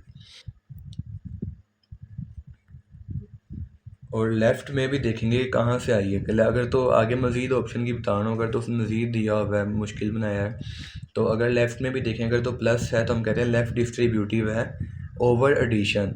यानी प्लस के लिहाज से। अगर माइनस है तो हम कहेंगे लेफ़्ट डिस्ट्रीब्यूटिव है ओवर सब्ट्रैक्शन। मैं यहाँ शॉर्ट फॉर्म में लिख रहा हूँ, मैं यहाँ लिख रहा हूँ लेफ़्ट ओवर एडिशन है ये, और ये जो है ये लेफ़्ट ओवर सब्ट्रैक्शन है। थोड़ा सा मसला हो रहा है इसमें, मैं बुक से मैं दिखा दूंगा अभी आपको। और अगर तो यहाँ से राइट से निकली हुई है वैल्यू बाइट तो हम कहेंगे राइट, अगर तो प्लस के साथ राइट ओवर एडिशन और राइट ओवर सब्ट्रैक्शन। मैं यहाँ लिख लूँगा राइट ओवर एडिशन, और यहाँ पे आ जाएगा राइट ओवर सब्ट्रैक्शन। ठीक है, ये आपके पास आ गया। मैं बुक से मैं दिखा देता हूँ ताकि क्लियर हो जाए जिनको नहीं नज़र आ रहा था। ये लिखा हुआ है, अभी इसने इसको और में भी लंबा कर दिया है। अगर यहाँ पे लेफ़्ट से निकले तो इसने लिखा हुआ है left distributive property of multiplication over addition. अब ये ज़्यादातर सब में मल्टीप्लिकेशन ओवर एडिशन ही आता, और इतना लेंथी कभी MCQ में आता भी नहीं है। ठीक है, ये यहाँ पे इसने प्रॉपर्टीज़ दी हैं, आगे नाम लिखा है। अब यहाँ इसने लिखा हुआ है का ओवर लेंथी कर दिया left distributive property of multiplication over addition. एक तो इतना लेंथी ऑप्शन बनता ही नहीं है पेपर में, ख़ास तौर पर मैथ के पेपर में। अगर बनेगा भी लेंथी मज़ीद तो इस तरह बनेगा left distributive over addition, left distributive over subtraction, या right distributive over addition, right distributive over subtraction. ठीक है, ये समझ आ गई है, सिंपल सा है। अगर लेफ़्ट से निकले तो लेफ़्ट होगी, राइट से निकली है तो राइट होगी, और आगे अगर प्लस वाली है तो ओवर एडिशन होगी, माइनस वाली है तो ओवर सब्ट्रैक्शन होगी। ठीक है, नेक्स्ट हमारे पास है रिफ्लेक्सिव प्रॉपर्टी। अब रिफ्लेक्सिव जो है ना, ये रिफ्लेक्शन से बना हुआ है। रिफ्लेक्शन हम कहते हैं किसी चीज़ का जो उक्स होता है ना, जिस तरह हम अपने आप को शीशे में देखते हैं तो हमें हमारी शक्ल नज़र आती है। अब वो हूबहू हमारे जैसी होती है, जिस तरह हमारी शक्ल है वैसे ही वही, ज़रा भी चेंजिंग नहीं होगी। तो वो यहाँ कह रहा है रिफ्लेक्सिव प्रॉपर्टी में भी यही कह रहा है कि अगर ए जो है वो ऐसे नंबर के इक्वल है जो बिल्कुल इसके जैसा ही है तो ये रिफ्लेक्सिव होगी। अब ए के जैसा बिल्कुल कौन सा होगा, वो ए ही होगा, ए के अलावा तो कोई हो ही नहीं सकता। जिस तरह अब 2 के इक्वल 2 ही होता है, इसके अलावा कोई हो ही नहीं सकता। तो मतलब क्या है कि 2 ही अपना रिफ्लेक्सिव होगा, 2 के अलावा कोई उसका रिफ्लेक्सिव नहीं हो सकता। इसी तरह अगर 3 है तो 3 का रिफ्लेक्सिव भी 3 ही होगा। इसको हम कहते हैं reflexive property. Next symmetric property है। सिमेट्रिक हम कहते हैं कि जिसमें एक नंबर दूसरे नंबर के इक्वल आ रहा होता है। ठीक है, जिस तरह अगर मैं कहता हूँ कि a is equal to b है तो b भी इज़ इक्वल टू किसके हो, a को। इसको हम कहते हैं कि ये सिमेट्रिक है कि अगर a b के इक्वल है तो b a के इक्वल हो। ठीक है, ये बुक में लिखा हुआ है। और अगर a c के इक्वल है तो c जो है वो a के भी इक्वल हो। अब ये तो वेरिएबल के लिहाज से है ना कि a b के इक्वल है, b c a के इक्वल है। हालांकि अगर हकीकत में आए तो वैल्यूज़ तो इनकी सेम ही होगी। फॉर एग्जांपल इक्वल तभी होंगे जब वैल्यू सेम हो। इस तरह अगर a जो है इसकी वैल्यू कह लें कि 1 है और b की वैल्यू b अगर 1 होगी तो एक दूसरे के सिमेट्रिक होंगे। अब यहाँ देखो a b के इक्वल है और b a के इक्वल है। इसको हम कहते हैं कि सिमेट्रिक प्रॉपर्टी लग रही है यहाँ पे। उसके बाद है ट्रांजिटिव। ट्रांजिटिव प्रॉपर्टी में कहते हैं, अब ये जो है ना बुक में अलग अलग दी हुई है, यहाँ पे मैं दिखाता हूँ आपको, बुक में अलग अलग दी है। यहाँ पे ट्रांजिटिव इधर अलग दी है और ऊपर जो है ट्रांजिटिव अलग से दी है। अब इन दोनों में क्या है, दोनों देखते हैं। यहाँ पे ट्रांजिटिव में कह रहे हैं कि अगर एक नंबर a है वो इक्वल टू आ रहा है b के, और b आगे इक्वल टू आ रहा है c के। इसका मतलब क्या है कि इनडायरेक्टली a जो है वो इक्वल टू आएगा c के भी।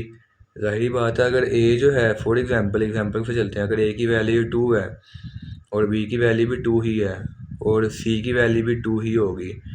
अब यहाँ पे देखें तो a की वैल्यू a जो है b के इक्वल है और b आगे c के इक्वल है, तो इनडायरेक्टली a c के इक्वल भी आ ही रहा है, तो ये प्रॉपर्टी भी ट्रू ही है। अगला वो कह रहा है कि अगर a जो है वो b से बड़ा है और b आगे c से बड़ा है तो इनडायरेक्टली a जो है वो c से बड़ा ही होगा। इसको अगर हम वैल्यूज़ की बजाय अगर हम बहन भाइयों में देखें ना तो ज़्यादा अच्छी समझ आएगी। फॉर एग्ज़ाम्पल एक भाई है जो सबसे बड़ा भाई है, ठीक है। उसके बाद आता है दरमियान वाला भाई, और उसके बाद आता है सबसे छोटे वाला भाई। अभी जो बड़े वाला भाई है ये दरमियान वाले से तो बड़ा ही है, और दरमियान वाला जो है वो छोटे वाले से बड़ा है। अब इसको अगर हम नाम दे लें ए, बी और सी का, ये सबसे बड़ा दरमियान वाले से बड़ा है, सेंटर वाला सबसे छोटे से बड़ा है। तो सबसे बड़ा भाई जो है वो सबसे छोटे से बड़ा ही होगा, ज़ाहिर बात है, छोटा थोड़ी होगा।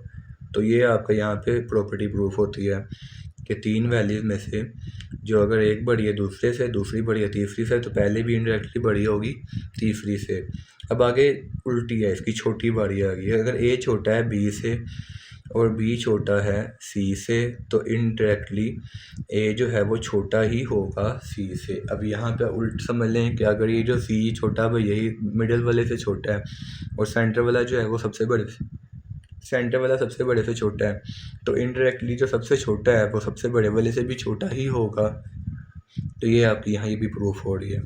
उसके बाद एडिटिव प्रॉपर्टी है। एडिटिव प्रॉपर्टी भी दो जना से दी है, एक इक्वल के साथ, इक्वल कहते हैं हम, ये जो इक्वल है ना, जहाँ इक्वल लगाओ, और जहाँ इक्वल की जगह कोई और सिंबल हो, लेस देन ग्रेटर देन का, इनको इनइक्वालिटीज़ कहते हैं।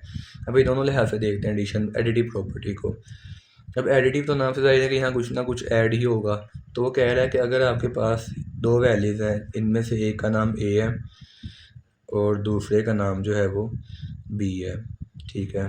लेट्स सपोज इसकी वैल्यू 1 है और इसकी भी 1 है। कह रहा है अगर ए जो है ना वो इक्वल टू आता है बी के, तो अगर आप यहाँ पे एक ऐसी वैल्यू ऐड कर लो सी, जो कि आप ए में भी ऐड करो और उसको आप बी में भी ऐड करो, ठीक है। अब सी क्योंकि सेम क्वांटिटी है, फॉर एग्जांपल सी जो है ये 2 है, अब 2 को आप इसमें भी ऐड करो, 2 को इसमें भी ऐड करो। कह रहा है अगर आप ऐड कर लोगे तो ऐड करने के बाद भी वो चीज़ वैसी ही रहेगी, इक्वल रहेगी। ये नहीं होगा कि एक बड़ी हो जाए दूसरी छोटी हो जाए। जिस तरह अगर आप 1 में 2 प्लस करोगे, 1 + 2 फिर भी 3 ही आएगा, और अगर आप यहाँ पे इस क्योंकि बी की वैल्यू 1 है, इसमें भी अगर आप 1 + 2 करोगे तो आंसर आपका 3 ही आएगा। यानी जो जिस तरह का इफ़ेक्ट पड़ रहा है ऐड करने के बाद भी वही इफ़ेक्ट रहेगा। इक्वल है तो इक्वल ही रहेगा। और आगे बड़े छोटे वाला केस आ रहा है, उसको भी पढ़ते हैं। उसमें क्या कह रहा है, अब इक्वल की जगह इनइक्वालिटीज़ आ गई हैं। वो कह रहे हैं कि अगर ए जो है वो बड़ा है बी से, तो अगर आप यहाँ पर इसमें एक सी वैल्यू जो है इसको अगर आप ऐड कर दो ए में भी और बी में भी, फिर भी जो है ना ए वाली साइड वो बड़ी ही रहेगी बी और बी वाली साइड से, ठीक है। अब यहाँ बड़े छोटे का भी देख लो, जहाँ पे इसका ओपन होगा माउथ वो बड़ी है और जहाँ बंद होगा वो छोटी है, ठीक है। अब इधर ओपन है तो ये बड़ी है और ये वाली छोटी है। अगर पहले बड़ी है तो बाद में भी बड़ी ही रहेगी। अब यहाँ मैं डिफरेंट नहीं पढ़ी क्योंकि एक बड़ा है और दूसरा छोटा है। मैं कहता हूँ कि लेट कर लो ए की वैल्यू जो है वो 2 है और बी की वैल्यू जो है वो 1 ही है। अब अगर सी की वैल्यू हम यहाँ 2 ही रखते हैं, क्योंकि सी तो सेम है, कुछ भी रख सकते हैं। अगर मैं 2 में 2 प्लस करूँगा, यानी ए में 2 प्लस करूँगा तो 4 आएगा, और अगर मैं बी यानी कि 1 में 2 प्लस करूँगा तो 3 आएगा। तो ये ऐड करने से पहले भी बड़ा ही था, ए बड़ा था बी छोटा था, और ऐड करने के बाद भी ए वाली साइड बड़ी ही है और बी वाली छोटी है। तो प्रूफ हो गया कि ये भी एडिटिव प्रॉपर्टी भी रियल ही है, सही है। अब आती है लेस देन के लिहाज से। अगर ए छोटा है बी से, तो अगर आप ए में भी कुछ ऐड कर दो और सी में भी कुछ ऐड कर दो, बी में भी कुछ ऐड कर दो, तो आंसर आपका फिर भी वही रहेगा। मतलब कि ए वाली साइड छोटी ही रहेगी और बी वाली साइड है वो बड़ी ही रहेगी। इनको मैंने ज़रा हाईलाइट करता हूँ ताकि प्रॉपर्टीज़ मेंशन हो जाए। यहाँ पे मिक्स हो गई हैं सारी प्रॉपर्टीज़ एग्जांपल के अंदर ही। ये सबसे पहले प्रॉपर्टी मैंने बताई थी इक्वल वाली, उसके बाद मैंने बताई थी ये ग्रेटर देन वाली, अब मैं बता रहा हूँ लेस देन वाली, ठीक है। अब यहाँ पे लेस देन की भी वही आप एग्जांपल ले लें। अब आप ए को जो है वो 1 रख लें, यहाँ मैं लिखता हूँ ए को 1 रख लें और बी को 2 रख लें। अगर आप ए में यानी 1 में अगर आप सी को प्लस करो जो कि 2 है, तो 1 + 2 3 आएगा, और अगर आप बी यानी कि 2 में 2 प्लस करो तो वो 4 आएगा। अब पहले भी छोटा ही था ए वाली साइड, यहाँ पे देखो तो ऐड करने के बाद भी छोटा ही है। तो प्रूफ होगी आपके पास कौन सी एडिटिव प्रॉपर्टी ट्रू है। अभी यहाँ पे जो है ना बुक में इतना नहीं लेंथी काम है, बुक में सिर्फ आपने ये देखना है कि एक वैल्यू अगर पहले सिंगल है और बाद में आपने एक सेम वैल्यू सी ऐड की दोनों तरफ, तो वो कौन सी प्रॉपर्टी होगी, एडिटिव प्रॉपर्टी होगी। बाकी जो है ना पेपर MCQ में आपको आएंगे क्वेश्चन में ध्यान रखना है कि अगर पहले ए बड़ा है तो बाद में भी ए वाली बड़ी होगी, अगर पहले ए वाली छोटी है तो बाद में भी ए वाली छोटी ही रहेगी। इतना सा काम, बाकी बताने में टाइम लगा है, समझने में इतना ही टाइम लगेगा। आगे है मल्टीप्लिकेटिव प्रॉपर्टीज, ठीक है, ये है मल्टीप्लिकेटिव। अब इसको समझना ध्यान से, ये मुश्किल नहीं है। इसमें आपके पास जो है ना वो पहले तो इक्वल वाला केस समझते हैं, फिर हम समझेंगे लेस देन ग्रेटर देन वाला केस। इक्वल वाले में कह रहे हैं ये बिल्कुल उसी की तरह जो पीछे हमने पढ़ी है, बस मल्टीप्लाई है कि अगर आपके पास एक नंबर ए है और दूसरा बी है और ये एक दूसरे के इक्वल आते हैं, तो अगर आप एक कांस्टेंट नंबर जो कि सी है उसको आप ए में भी मल्टीप्लाई कर लेते हो और उसको आप सी में भी मल्टीप्लाई कर लेते हो, तो आंसर आपका फिर भी वही रहेगा, उसी तरह रहेगा। मतलब कि अगर पहले इक्वल है तो बाद में भी इक्वल। जब मैं सिंबल लगा रहा हूँ ना, इसका मैंने बताया नहीं है, ये सिंबल होता है कि इम्प्लाइज का कहते हैं। उर्दू में अगर समझाऊँ तो उर्दू में कहते हैं अगर ये इक्वल है तो ये भी इक्वल होगा। आसान वर्डिंग में कौन तो देन कह लें आप कि अगर ये इक्वल टू इसके है तो ए सी इक्वल टू बी सी के होगा। और इंग्लिश में अगर आसान वर्डिंग बताएं तो देन कह लो। मोस्टली हम जहाँ देन का वर्ड यूज़ करना होता है इंग्लिश में, वहाँ हम ये लगा लेते हैं। उर्दू में इसको हम तब कहते हैं या तो कह लेते हैं कि अगर ए इक्वल टू बी है तब ए सी भी इक्वल टू होगा बी सी के। इसकी एग्जांपल पीछे दे दी है मैंने। मैं अगर मल्टीप्लाई के साथ दूँ, अगर आप यहाँ पे अब जहन में सोचें अगर ए जो है वो 2 है और बी भी 2 ही है, तो अगर मैं इसमें एक नंबर मल्टीप्लाई कर लूँ सी, जो कि आप कह लो कि वो कितना है। अब हम हर दफ़ा सी को 3 ही यूज़ करेंगे। अगर माइनस वाला भी, इसमें माइनस का थोड़ा सा कॉन्सेप्ट है वो भी देखेंगे। अब यहाँ पे अगर मैं 2 को मल्टीप्लाई करूँ 3 में फिर भी 6 आएगा, और अगर बी में भी मैं 2 को मल्टीप्लाई करूँगा 3 में भी 6 आएगा, तो आंसर आपका इक्वल ही रहेगा। उसके बाद अब यहाँ आता है इनइक्वालिटीज़ का। अभी यहाँ जो है ना ये पहला आया है जिसमें इनइक्वालिटी के 4 केसेस है, अभी तक के लिए पहला आया है। अब इसमें 4 केसेस किस तरह से बन रहे हैं, वो 4 केसेस इस तरह से बन रहे हैं कि यहाँ पे अगर तो आपके पास सी पॉजिटिव है मतलब 0 से बड़ा है, ठीक है, उसका अलग केस है। और अगर सी नेगेटिव है 0 से छोटा है, ठीक है, ये सिंबल याद रखना है कि 0 से बड़े, ज़ाहिर बात है पॉजिटिव ही होगा ना, +1 +2, तो जहाँ पॉजिटिव यूज़ करना है वहाँ वो इस तरह लिख रहा है कि 0 से बड़ा, और जहाँ नेगेटिव का उसने वर्ड यूज़ करना है वहाँ वो 0 से छोटा है, यानी कि -1 -2 की बात करनी है, तो वहाँ वो इस तरह का सिंबल लगा रहा है कि सी लेस देन होगा 0 से। अब अगर तो सी ग्रेटर देन है, फिर तो जो पहले सिंबल है वही बाद में रहेगा। जिस तरह के अगर ए बड़ा है बी से, तो अगर मैं इसमें दोनों साइड पे मल्टीप्लाई कर दूँ सी सी, फिर भी ए वाली साइड बड़ी ही रहेगी सी वाली साइड से, ठीक है।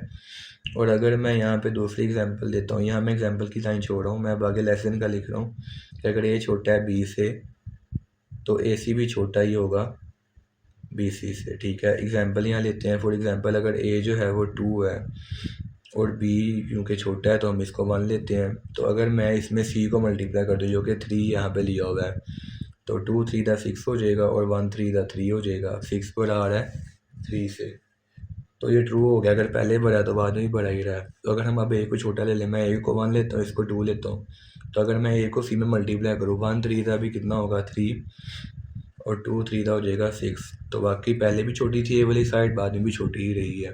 तो ये है कि जब सी पॉजिटिव होगा, यानी जब सी पॉजिटिव है तो हम इस तरह याद रखेंगे अगर सी पॉजिटिव है तो नो चेंज, और अगर सी नेगेटिव है तो चेंज होगा। अब यहाँ पे ये है कि अगर ए जो है बड़ा है बी से, तो मल्टीप्लाई करने के बाद ए सी को जब हम यानी सी को मल्टीप्लाई करेंगे दोनों साइड पे, तो होगा ये कि साइन चेंज होगा। अगर पहले ए वाली साइड बड़ी है तो बाद में बी वाली साइड बड़ी होगी। अब इसकी एग्जांपल भी देखते हैं। पहले मैं लिख रहा हूँ प्रॉपर्टीज़। अगर ए छोटा है बी से, दूसरा केस है, तो अगर तो सी नेगेटिव है उसको मल्टीप्लाई करोगे आप तो साइन चेंज होगा, जो पहले छोटी थी अब वो हो जाएगी बड़ी वाली। अब ये किस तरह, इसकी एग्जांपल देखते हैं। अब यहाँ क्योंकि सी नेगेटिव है तो हमें सी की नई वैल्यू लेनी पड़ेगी। मैं कहता हूँ वो कितनी है, वो मैं -3 ले लेता हूँ, ठीक है। अब यहाँ पे a की वैल्यू बड़ी है, b की छोटी है, तो मैं a की वैल्यू 2 लेता हूँ, b की वैल्यू मैं यहाँ पे 1 लेता हूँ। अब अगर मैं 2 को मल्टीप्लाई करूँ -3 के साथ तो आपका आंसर आएगा -6, क्योंकि प्लस माइनस माइनस हो जाएगा, 2 3 दा 6। और अगर 1 को मल्टीप्लाई करूँ -3 के साथ तो प्लस, इसका साइन प्लस का है, जहाँ कुछ भी ना हो प्लस होगा, और इसका माइनस, प्लस माइनस माइनस, 1 3 दा 3 हो जाएगा। अब दिखने में तो लग रहा है कि -6 बड़ा है और -3 छोटा है, तो फिर यहाँ साइन की उल्टा लगाया है, हालांकि ऐसा नहीं है। माइनस में जो वैल्यू जितनी बड़ी होती है ना, असल में वो उतनी छोटी हो जाती है। तो अगर देखा जाए तो 6 बड़ा है 3 से, लेकिन माइनस अगर आ जाएगा तो 6 छोटा हो जाएगा 3 से, क्योंकि माइनस में जो बड़ी होगी वो छोटी हो जाएगी और जो छोटी होगी वो बड़ी हो जाएगी, ठीक है। तो अब यहाँ पे ये इसका आंसर उल्टा हो गया है, ऑपोजिट हो गया, पहले बड़ा था तो बाद में जो है वो छोटा आया है। उसके बाद आते हैं इस वाले पे। अब इसमें भी a की वैल्यू छोटा में लेट करना, तो मैं a को लेट करता हूँ, ये 1 है, और b को मैं लेट करता हूँ, ये 2 है। अगर मैं 1 को मल्टीप्लाई करूँगा -3 के साथ तो प्लस माइनस माइनस, 1 3 दा 3 हो जाएगा, और 2 को मल्टीप्लाई करूँ -3 के साथ तो प्लस माइनस माइनस होगा, 2 3 दा 6 हो जाएगा। अभी यहाँ अगर हम देखें तो -3 बड़ा है -3, जैसे मैंने यहाँ बताया पहले कि वैसे दिखने में तो 3 छोटा होता है 6 से, लेकिन जब माइनस लग जाएगा तो 3 बड़ा हो जाएगा और जो बड़ी है वो छोटी हो जाएगी, ये ध्यान रखना है। अब इसमें आपको बुक में जो है ना, तो बुक में सिर्फ आपने ये बताना है कि यहाँ प्रॉपर्टी कौन सी है। जिस तरह के अगर हम यहाँ देखें, अगर पहले a is equal to b है या a बड़ा है b से, तो अगर आगे c लगाया हमने, सिर्फ ये बताना है यहाँ मल्टीप्लिकेटिव प्रॉपर्टी है। ये पेपर में आपको MCQ अगर आएगा तो आएगा इस तरह से कि उसने लिखा होगा, मैं यहाँ MCQ लिख के दिखाता हूँ आपको यहीं रफ साइड पे।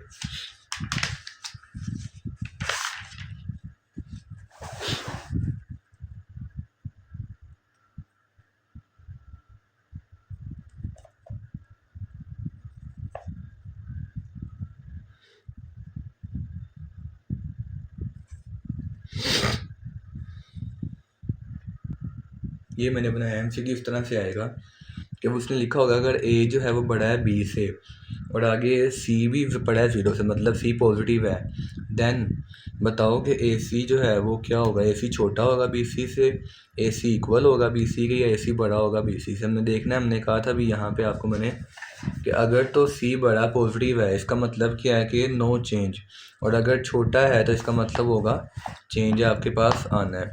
अब यहाँ पे देखें तो C बड़ा आ रहा है, ठीक है, इसका मतलब यहाँ पे चेंज कोई भी नहीं होगा। जो साइन पहले है, अगर पहले ग्रेटर का है तो बाद में भी ग्रेटर का ही आएगा। तो ग्रेटर का साइन कहाँ पे, ए की तरफ ग्रेटर का साइन कहाँ पे है, सी वाले ऑप्शन में, तो सी वाला ऑप्शन हमारा करेक्ट होगा, ठीक है, ये बात ध्यान रखनी है। और अगर यहाँ होता कि सी नेगेटिव है, अब नेगेटिव में तो साइन चेंज होगा, यानी साइन से मुराद जो सेंटर वाला सिंबल चेंज होगा, वो साइन प्लस माइनस वाला नहीं, मैं इनक्वालिटी की बात कर रहा हूँ। अगर पहले ए वाली बड़ी है और सी अब यहाँ पे नेगेटिव है तो बाद में क्या होगा, ए वाली छोटी हो जाएगी। अब ए वाली छोटी यहाँ पे है तो इस वाले केस में आपका ये वाला ऑप्शन करेक्ट होगा, ठीक है, ऑप्शन नंबर 1 अगर सी नेगेटिव होगा।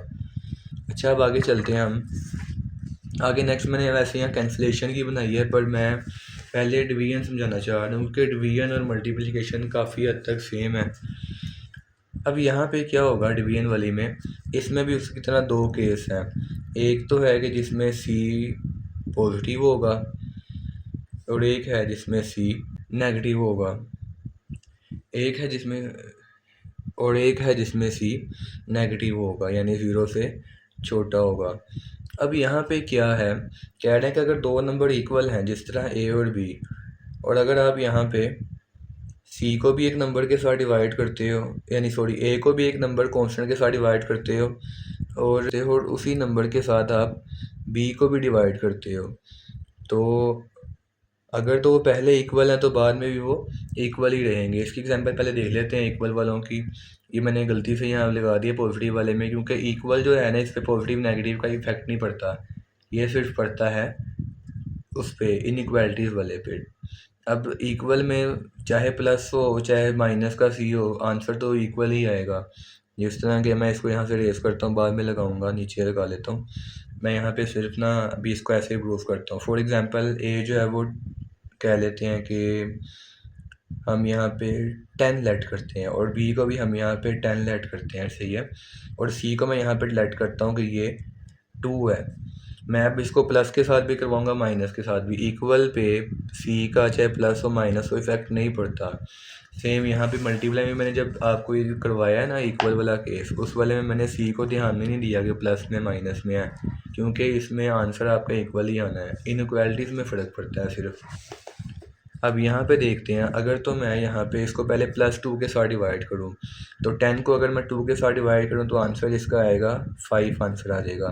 और अगर इधर भी बी को भी मैं 10 को 2 पे डिवाइड करूँ तो आंसर 5 आएगा। 5 के इक्वल है, तो आपका यहाँ पे प्रूफ हो गया कि बाद में भी इक्वल ही रहा है। और अगर मैं यहाँ -2 के साथ डिवाइड कर दूँ, ठीक है, सी को माइनस ले लिया है, तो अगर मैं 10 को -2 के साथ डिवाइड करूँगा, यानी 10a को -2 सी के साथ डिवाइड करूँ तो आपका आंसर आएगा -5। और अगर मैं 10 को -2 के साथ डिवाइड, यानी b वाली वैल्यू को मैं -2 के साथ डिवाइड करूँ तो फिर भी आएगा -5। तो बाद में भी इक्वल है, पहले भी इक्वल है। एग्जाम्पल समझाने में टाइम लग रहा है, अगर तो किसी को ये आती है तो वो स्किप कर दे इस चीज़ को। फिर भी -5 ही आएगा, ठीक है। तो ये प्रूफ हो गया कि पहले भी इक्वल है और डिवाइड करने के बाद भी इक्वल ही है। अब मसला आता है कि जब यहाँ पे इक्वल की जगह पे इनइक्वालिटी यानी लेस देन या ग्रेटर देन आता है, अगर तो यहाँ पे सी जो है वो पॉजिटिव है, फिर वही बात नो चेंज। आपने सिर्फ ये याद रखना है, अगर सी पॉजिटिव है तो नो चेंज, अगर सी नेगेटिव है तो चेंज होगा। पॉजिटिव है तो नो चेंज होगा और अगर नेगेटिव है तो चेंज होगा। इतनी सी बात को भी ज़हन में रख के ना, जो बंदा समझ जाएगा वो इतनी सी बात की समझ के सारा काम कर लेगा। अगर टाइम लगाना, सिर्फ ये चीज़ याद रखनी है आपने, positive pay no change, negative पे चेंज होगा। अब अगर ए भी बड़ा है बी से और मैं यहाँ पर ए को डिवाइड कर देता हूँ एक कांस्टेंट नंबर के साथ और बी को भी डिवाइड कर देता हूँ कांस्टेंट के साथ। अब क्योंकि ए पॉजिटिव है, यानी यहाँ पे सी पॉजिटिव है, सॉरी, तो ए जो है वो फिर भी बड़ा ही रहेगा। अगर सी पॉजिटिव है तो नो चेंज वाला काम होगा। और अगर मैं यहाँ पे ए छोटा है बी से तो पॉजिटिव वाले केस में डिवाइड करने के बाद भी छोटा ही रहेगा। जिस तरह के हम यहाँ पे यही एग्जांपल लेते हैं कि इनको चेंज करना पड़ना है, क्योंकि अब ए जो है वो बड़ा है और बी जो है वो छोटा है। तो मैं बी को यहाँ कह लेता हूँ कि ये 5 है। अगर मैं 10 को, यहाँ मैं सी बनाता हूँ नया अपना प्लस वाला इधर बना रहा हूँ, अगर मैं 10 को 2 पे करते हैं, 10 को अगर मैं 2 पे डिवाइड करता हूँ तो मेरा आंसर आएगा 5। और अगर मैं 5 को 2 पे, बल्कि 5 को 2 पे करके गलती कर ले, यहाँ हम ना 2 की जगह 5 करते हैं ताकि हमारा ना आंसर एग्जैक्ट आए, पॉइंट में ना आए, क्योंकि इस तरह पॉइंट में समझना मुश्किल होगा बच्चों के लिए। हम इस तरह ले रहे हैं कि पॉइंट के बगैर। अगर मैं 10 को 5 पे डिवाइड करता हूँ तो मेरा आंसर यहाँ पे आएगा 2। और अगर मैं 5 को 5 पे डिवाइड करता हूँ तो मेरा आंसर आएगा 1। तो अगर हम यहाँ देखें तो ए पहले भी बड़ा था बी से, डिवाइड करने के बाद भी 2 बड़ा आया है 1 से, तो कोई फ़र्क नहीं पड़ा। उसके बाद यहाँ अगर इसकी एग्जांपल लें, अगर ए पहले 5 है और बी 10 है, अब अगर मैं यहाँ पे 5 को डिवाइड करता हूँ, सी क्योंकि हम वही रखेंगे प्लस वाला 5 ही, क्योंकि अभी हम प्लस का केस पा रहे हैं। अगर मैं 5 को 5 से डिवाइड कर दूँगा तो आपका आंसर आएगा 1, और अगर 10 को 5 से डिवाइड कर दूँगा तो आपका आंसर आएगा यहाँ पे 2 आंसर आएगा, सही है। उसके बाद अब यहाँ पे चलते हैं नेगेटिव की तरफ। अब नेगेटिव वाले में भी है यहाँ पे कि अगर, तो इसकी मैं एग्जांपल दे देता हूँ। अगर ए जो है वो लेस देन आ रहा है बी से, तो आपका जो आंसर आएगा, क्योंकि नेगेटिव है, वो चेंज हो जाएगा। अगर ए को सी पे डिवाइड करोगे वो बड़ा आएगा जब आप बी को सी पे डिवाइड करोगे। जिस तरह कि अगर मैं यहाँ ए लेता हूँ 5 लेता हूँ और बी मैं 10 लेता हूँ और मैं इसको डिवाइड करता हूँ -5 के ऊपर, सी की वैल्यू -5 लेता हूँ, तो अगर मैं 5 को -5 पे डिवाइड करूँ तो आंसर आएगा -1, और अगर 10 को -5 पे डिवाइड करूँ तो आंसर आएगा -2। ये भी मैंने मल्टीप्लाई वाले में बात बताई है कि माइनस में आके जो बड़े वाला नंबर है वो छोटा हो जाएगा और छोटे वाला जो है बड़ा हो जाएगा। तो यहाँ पे -2 दिखने में तो बड़ा है, लेकिन असल में ये छोटा होता है -1 से। सेम यही बात है, अगर ए बड़ा है बी से तो नेगेटिव नंबर के साथ डिवाइड करने से होगा क्या, ए छोटा हो जाएगा और बी बड़ा हो जाएगा। जिस तरह अगर मैं यहाँ ए को बड़ा लेट करूँ 10 और बी को छोटा लेट करूँ जो कि है 5 है, ठीक है। तो अगर मैं 10 को डिवाइड करूँगा -5 के साथ तो आंसर आएगा -2। मैं यहाँ नीचे लिख रहा हूँ -2। और अगर मैं 5 को -5 के साथ करूँगा तो आंसर आएगा -1। अब -2 दिखने में बड़ा है लेकिन ये है छोटा, तो आपका आंसर फिर भी यहाँ पे उल्टा हो गया सिंबल। पहले ए वाली बड़ी थी और डिवाइड करने के बाद माइनस से बी वाली बड़ी हो गया। याद रखने वाली बात क्या है कि पॉजिटिव पे नो चेंज आएगा और नेगेटिव पे चेंज होगा। बस ये इतना सा करना है हमने याद MCQs के लिए। और जो शॉर्ट क्वेश्चन है उसमें तो इतना भी नहीं है, उसमें सिर्फ ये करना है कि अगर आपके पास पहले एक नंबर है, मैं यहाँ नीट कर देता हूँ, सारा गन बच गया, थोड़ा सा ना इसको हाईलाइट कर देते हैं इस तरह से। ये एक प्रॉपर्टी है, ये एक प्रॉपर्टी है, ठीक है, ये एक प्रॉपर्टी है और ये एक प्रॉपर्टी है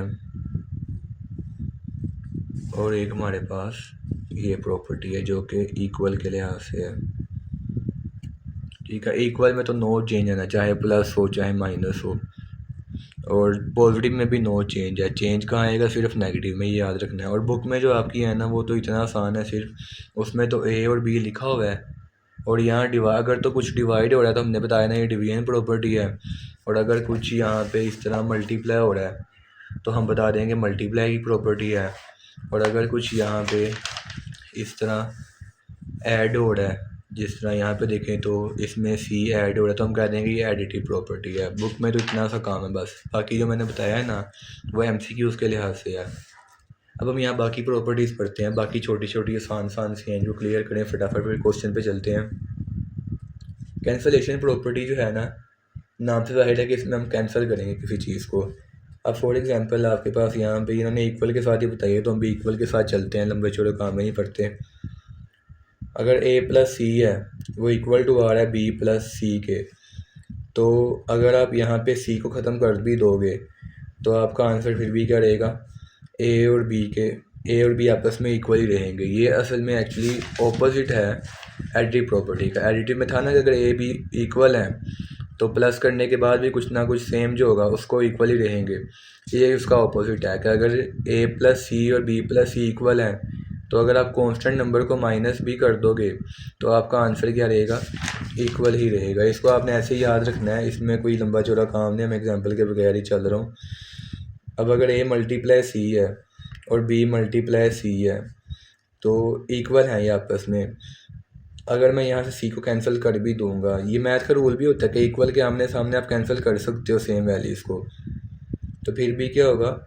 a और b आपस में इक्वल ही रहेंगे। आपने ये देखना है यहाँ पे इस तरह से किस तरह पता चलेगा कैंसिलेशन प्रॉपर्टी है। अगर पहले एक चीज़ लिखी हुई है c और आगे जाके उसने उस चीज़ को सेम को ख़त्म कर दिया है, इसका मतलब यहाँ इसने किसी ना किसी चीज़ को कैंसिल किया है, और जहाँ कैंसिलेशन होगी वहाँ हम कह देंगे ये कैंसिलेशन प्रॉपर्टी है। अब आगे ट्राइकोटोमी प्रॉपर्टी है। अब ये सबसे डिफरेंट प्रॉपर्टी है। एक यहाँ पे हमने वर्ड याद रखना है ट्राई का। ट्राई जो है ना हमें निशानी देगी कि यहाँ कौन सी प्रॉपर्टी है। ट्राई असल में हम कहते हैं 3 को, जिस तरह ट्राई एंगल पढ़ते हैं ना, ट्रायंगल ये होती है। इसको हम ट्रायंगल क्यों कहते हैं? क्योंकि यहाँ पे 3 एंगल होते हैं हमारे पास। सेम यही इसको हम ट्राइकोटोमी कहेंगे क्योंकि हम यहाँ पे 3 चीज़ों की 3 प्रॉपर्टीज़ की बात करेंगे इसके अंदर। एक ये है कि अगर आप जब भी आप 2 नंबर का कंपैरिजन करोगे ना, जिस तरह अगर मैं a और b का कंपैरिजन करता हूँ तो यहाँ पे 3 ही केस होंगे, या तो a और b इक्वल आ जाएंगे, या a बड़ा आ जाएगा b से, या a छोटा आ जाएगा b से। इसके अलावा अब यहाँ पे चौथी कोई ऑप्शन नहीं है कि यहाँ पे a और b का कोई और भी आपस में रिश्ता हो सकता है कि नहीं हो सकता। या तो इक्वल होगा, या ग्रेटर देन होगा, या लेस देन होगा। जिस तरह अगर a 5 है और b भी 5 है तो ये क्या हो गया? इक्वल हो गया। अगर a 6 है और b जो है वो 5 है, अब ये क्या हो गया? a बड़ा हो गया, b छोटा हो गया। अब अगर a 4 ले लें और b हम यहाँ पे 6 ले लें, अब क्या हो गया? b छोटा हो गया, b बड़ा हो गया। इसके अलावा कोई रिलेशन हमारे ज़हन में ना आ रहा है और ना ही बनता है। अगली ये ट्रांजिटिव प्रॉपर्टी है। ये ट्रांजिटिव जो है ना पहले बता दी यहाँ पे मैंने आपको, यही वाली, ये मैंने गलती से लिख लिया दोबारा। ग्रेटर दैन ये इनइक्वालिटीज़ के लिए अलग लिख ली थी और इक्वल के लिए अलग लिख ली थी, तो यहाँ बता दी तो इसकी ज़रूरत नहीं है।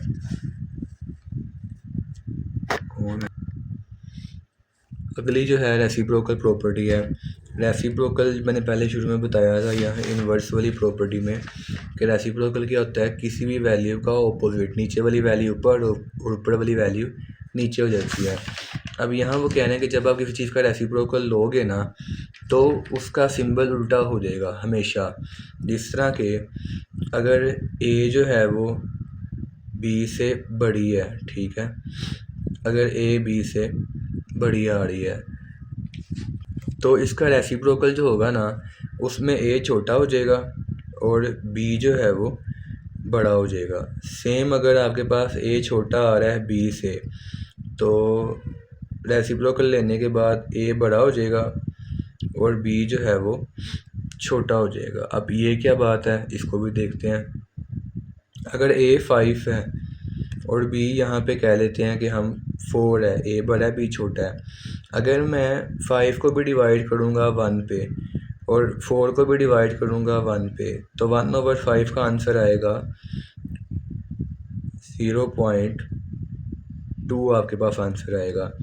और 1/4 का यानी अगर मैं 2 डिजिट तक लिखूँ ना तो 0.20 आएगा, इस तरह समझ आएगी। और 1/4 का अगर मैं निकालूँ तो इसका आएगा 0.25 आएगा। अब देख लें यहाँ पे कौन सा बड़ा है, 0.25 बड़ा है कि 0.20 बड़ा है। तो ज़ाहिर सी बात है 0.25 बड़ा है तो हमारा आंसर क्या आ जाएगा। ये यहाँ पे प्रूफ हो गया कि हमारी जो प्रॉपर्टी है वो ट्रू है।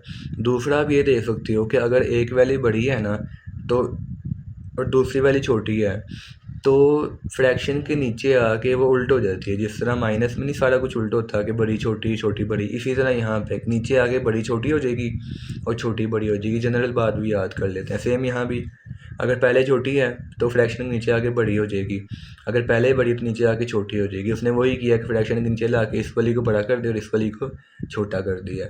अब ये आपने खुद प्रूफ करनी है, बल्कि प्रूफ करने की ज़रूरत भी नहीं है, ये सबसे आसान प्रॉपर्टी है, यहाँ बनी बनाई आएगी। हमने सिर्फ रेसिप्रोकल बताना है कि रेसिप्रोकल है। और अगर एमसीक्यूज़ में आ गई इस तरह के, अगर उसने कॉन्सेप्चुअल बनाई इस तरह पेपर में तो उसमें ध्यान रखना है सिर्फ कि अगर पहले बड़ी है तो रेसिप्रोकल के बाद छोटी हो जाएगी। इसमें हमेशा चेंज आएगा, इसमें चेंज नो चेंज कुछ नहीं है, इसमें चेंज आएगा ही आएगा हमेशा, चाहे प्लस की हो चाहे माइनस की हो। क्वेश्चन नंबर 4 का फर्स्ट पार्ट करते हैं। अब यहाँ प्रॉपर्टीज़ में बुक पे ही लिख रहा हूँ शॉर्ट करके। अब यहाँ लिखा हुआ है a+4+b is equal to a+4+b। अब ये जो है एसोसिएटिव प्रॉपर्टी है। एसोसिएटिव क्या है कि इसमें 3 नंबर्स होंगे, एक दफ़ा पहले 2 ब्रैकेट में होंगे और दूसरी दफ़ा दूसरे 2 ब्रैकेट में होंगे। तो ये आपके पास आ गई है एसोसिएटिव प्रॉपर्टी, सही है। ये है एसोसिएटिव प्रॉपर्टी।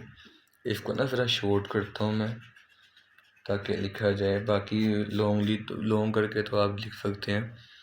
ये है एसोसिएटिव प्रॉपर्टी है ये ओवर एडिशन, ठीक है, क्योंकि यहाँ प्लस के साथ तो हमने ओवर एडिशन लिख लिया। अब आगे है ये वही 2 वैल्यूज़ हैं। अब एक दफ़ा पहली वैल्यू पहले आई है और दूसरी दफ़ा दूसरी बाद में आई है, हैं भी सेम वैल्यू, तो ये होती है कम्यूटेटिव प्रॉपर्टी, ठीक है। कम्यूटेटिव, ये मैं शॉर्टली लिख रहा हूँ, कम्यूटेटिव प्रॉपर्टी है ओवर, अब ये प्लस के ऊपर है तो आ जाएगा ओवर एडिशन, ठीक है, यानी हम इसको प्लस माइनस के ऊपर लगा रहे हैं। अब यहाँ x minus x is equal to 0 है। अभी बताया था जब आपका आंसर 0 आ रहा हो, इक्वल टू 0 आ रहा हो, तो वहाँ हम इन्वर्स प्रॉपर्टी लगाते हैं।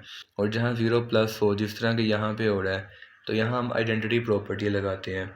तो मैं यहाँ डायरेक्ट ही लिख देता हूँ कि ये जो है ना ये आपके पास आइडेंटिटी है, या फिर हम इसको एडिटिव आइडेंटिटी भी कह सकते हैं, ठीक है। ये सवाल आपको एमसीक्यूज़ में आएंगे, तो अगर तो उसने एडिटिव का लिखा हुआ है, एडिटिव आइडेंटिटी है, या दूसरी सिंगल लिखी है आपने, या उसने खाली आइडेंटिटी लिखा हुआ है, या उसने यहाँ पे एडिटिव आइडेंटिटी लिखा हुआ है, तो आप हमेशा एडिटिव आइडेंटिटी को यूज़ करेंगे, ठीक है। अगर एडिटिव नहीं है, इन केस खाली आइडेंटिटी है, फिर आप आइडेंटिटी को भी यूज़ कर सकते हैं। अब यहाँ पे मैंने गलती से आइडेंटिटी लिख दी है, फिर मैंने ही गलती कर दी है, लिखने में हुई है, जहन में तो मेरे इन्वर्स ही चल रहा था।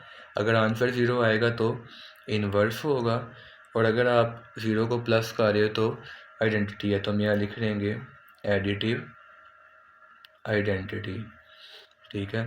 अब ये 4 वाले पे आते हैं। 4 वाले में भी देखें तो 3 वैल्यूज़ हैं और लेकिन सामने वो 3 वैल्यूज़ नहीं है।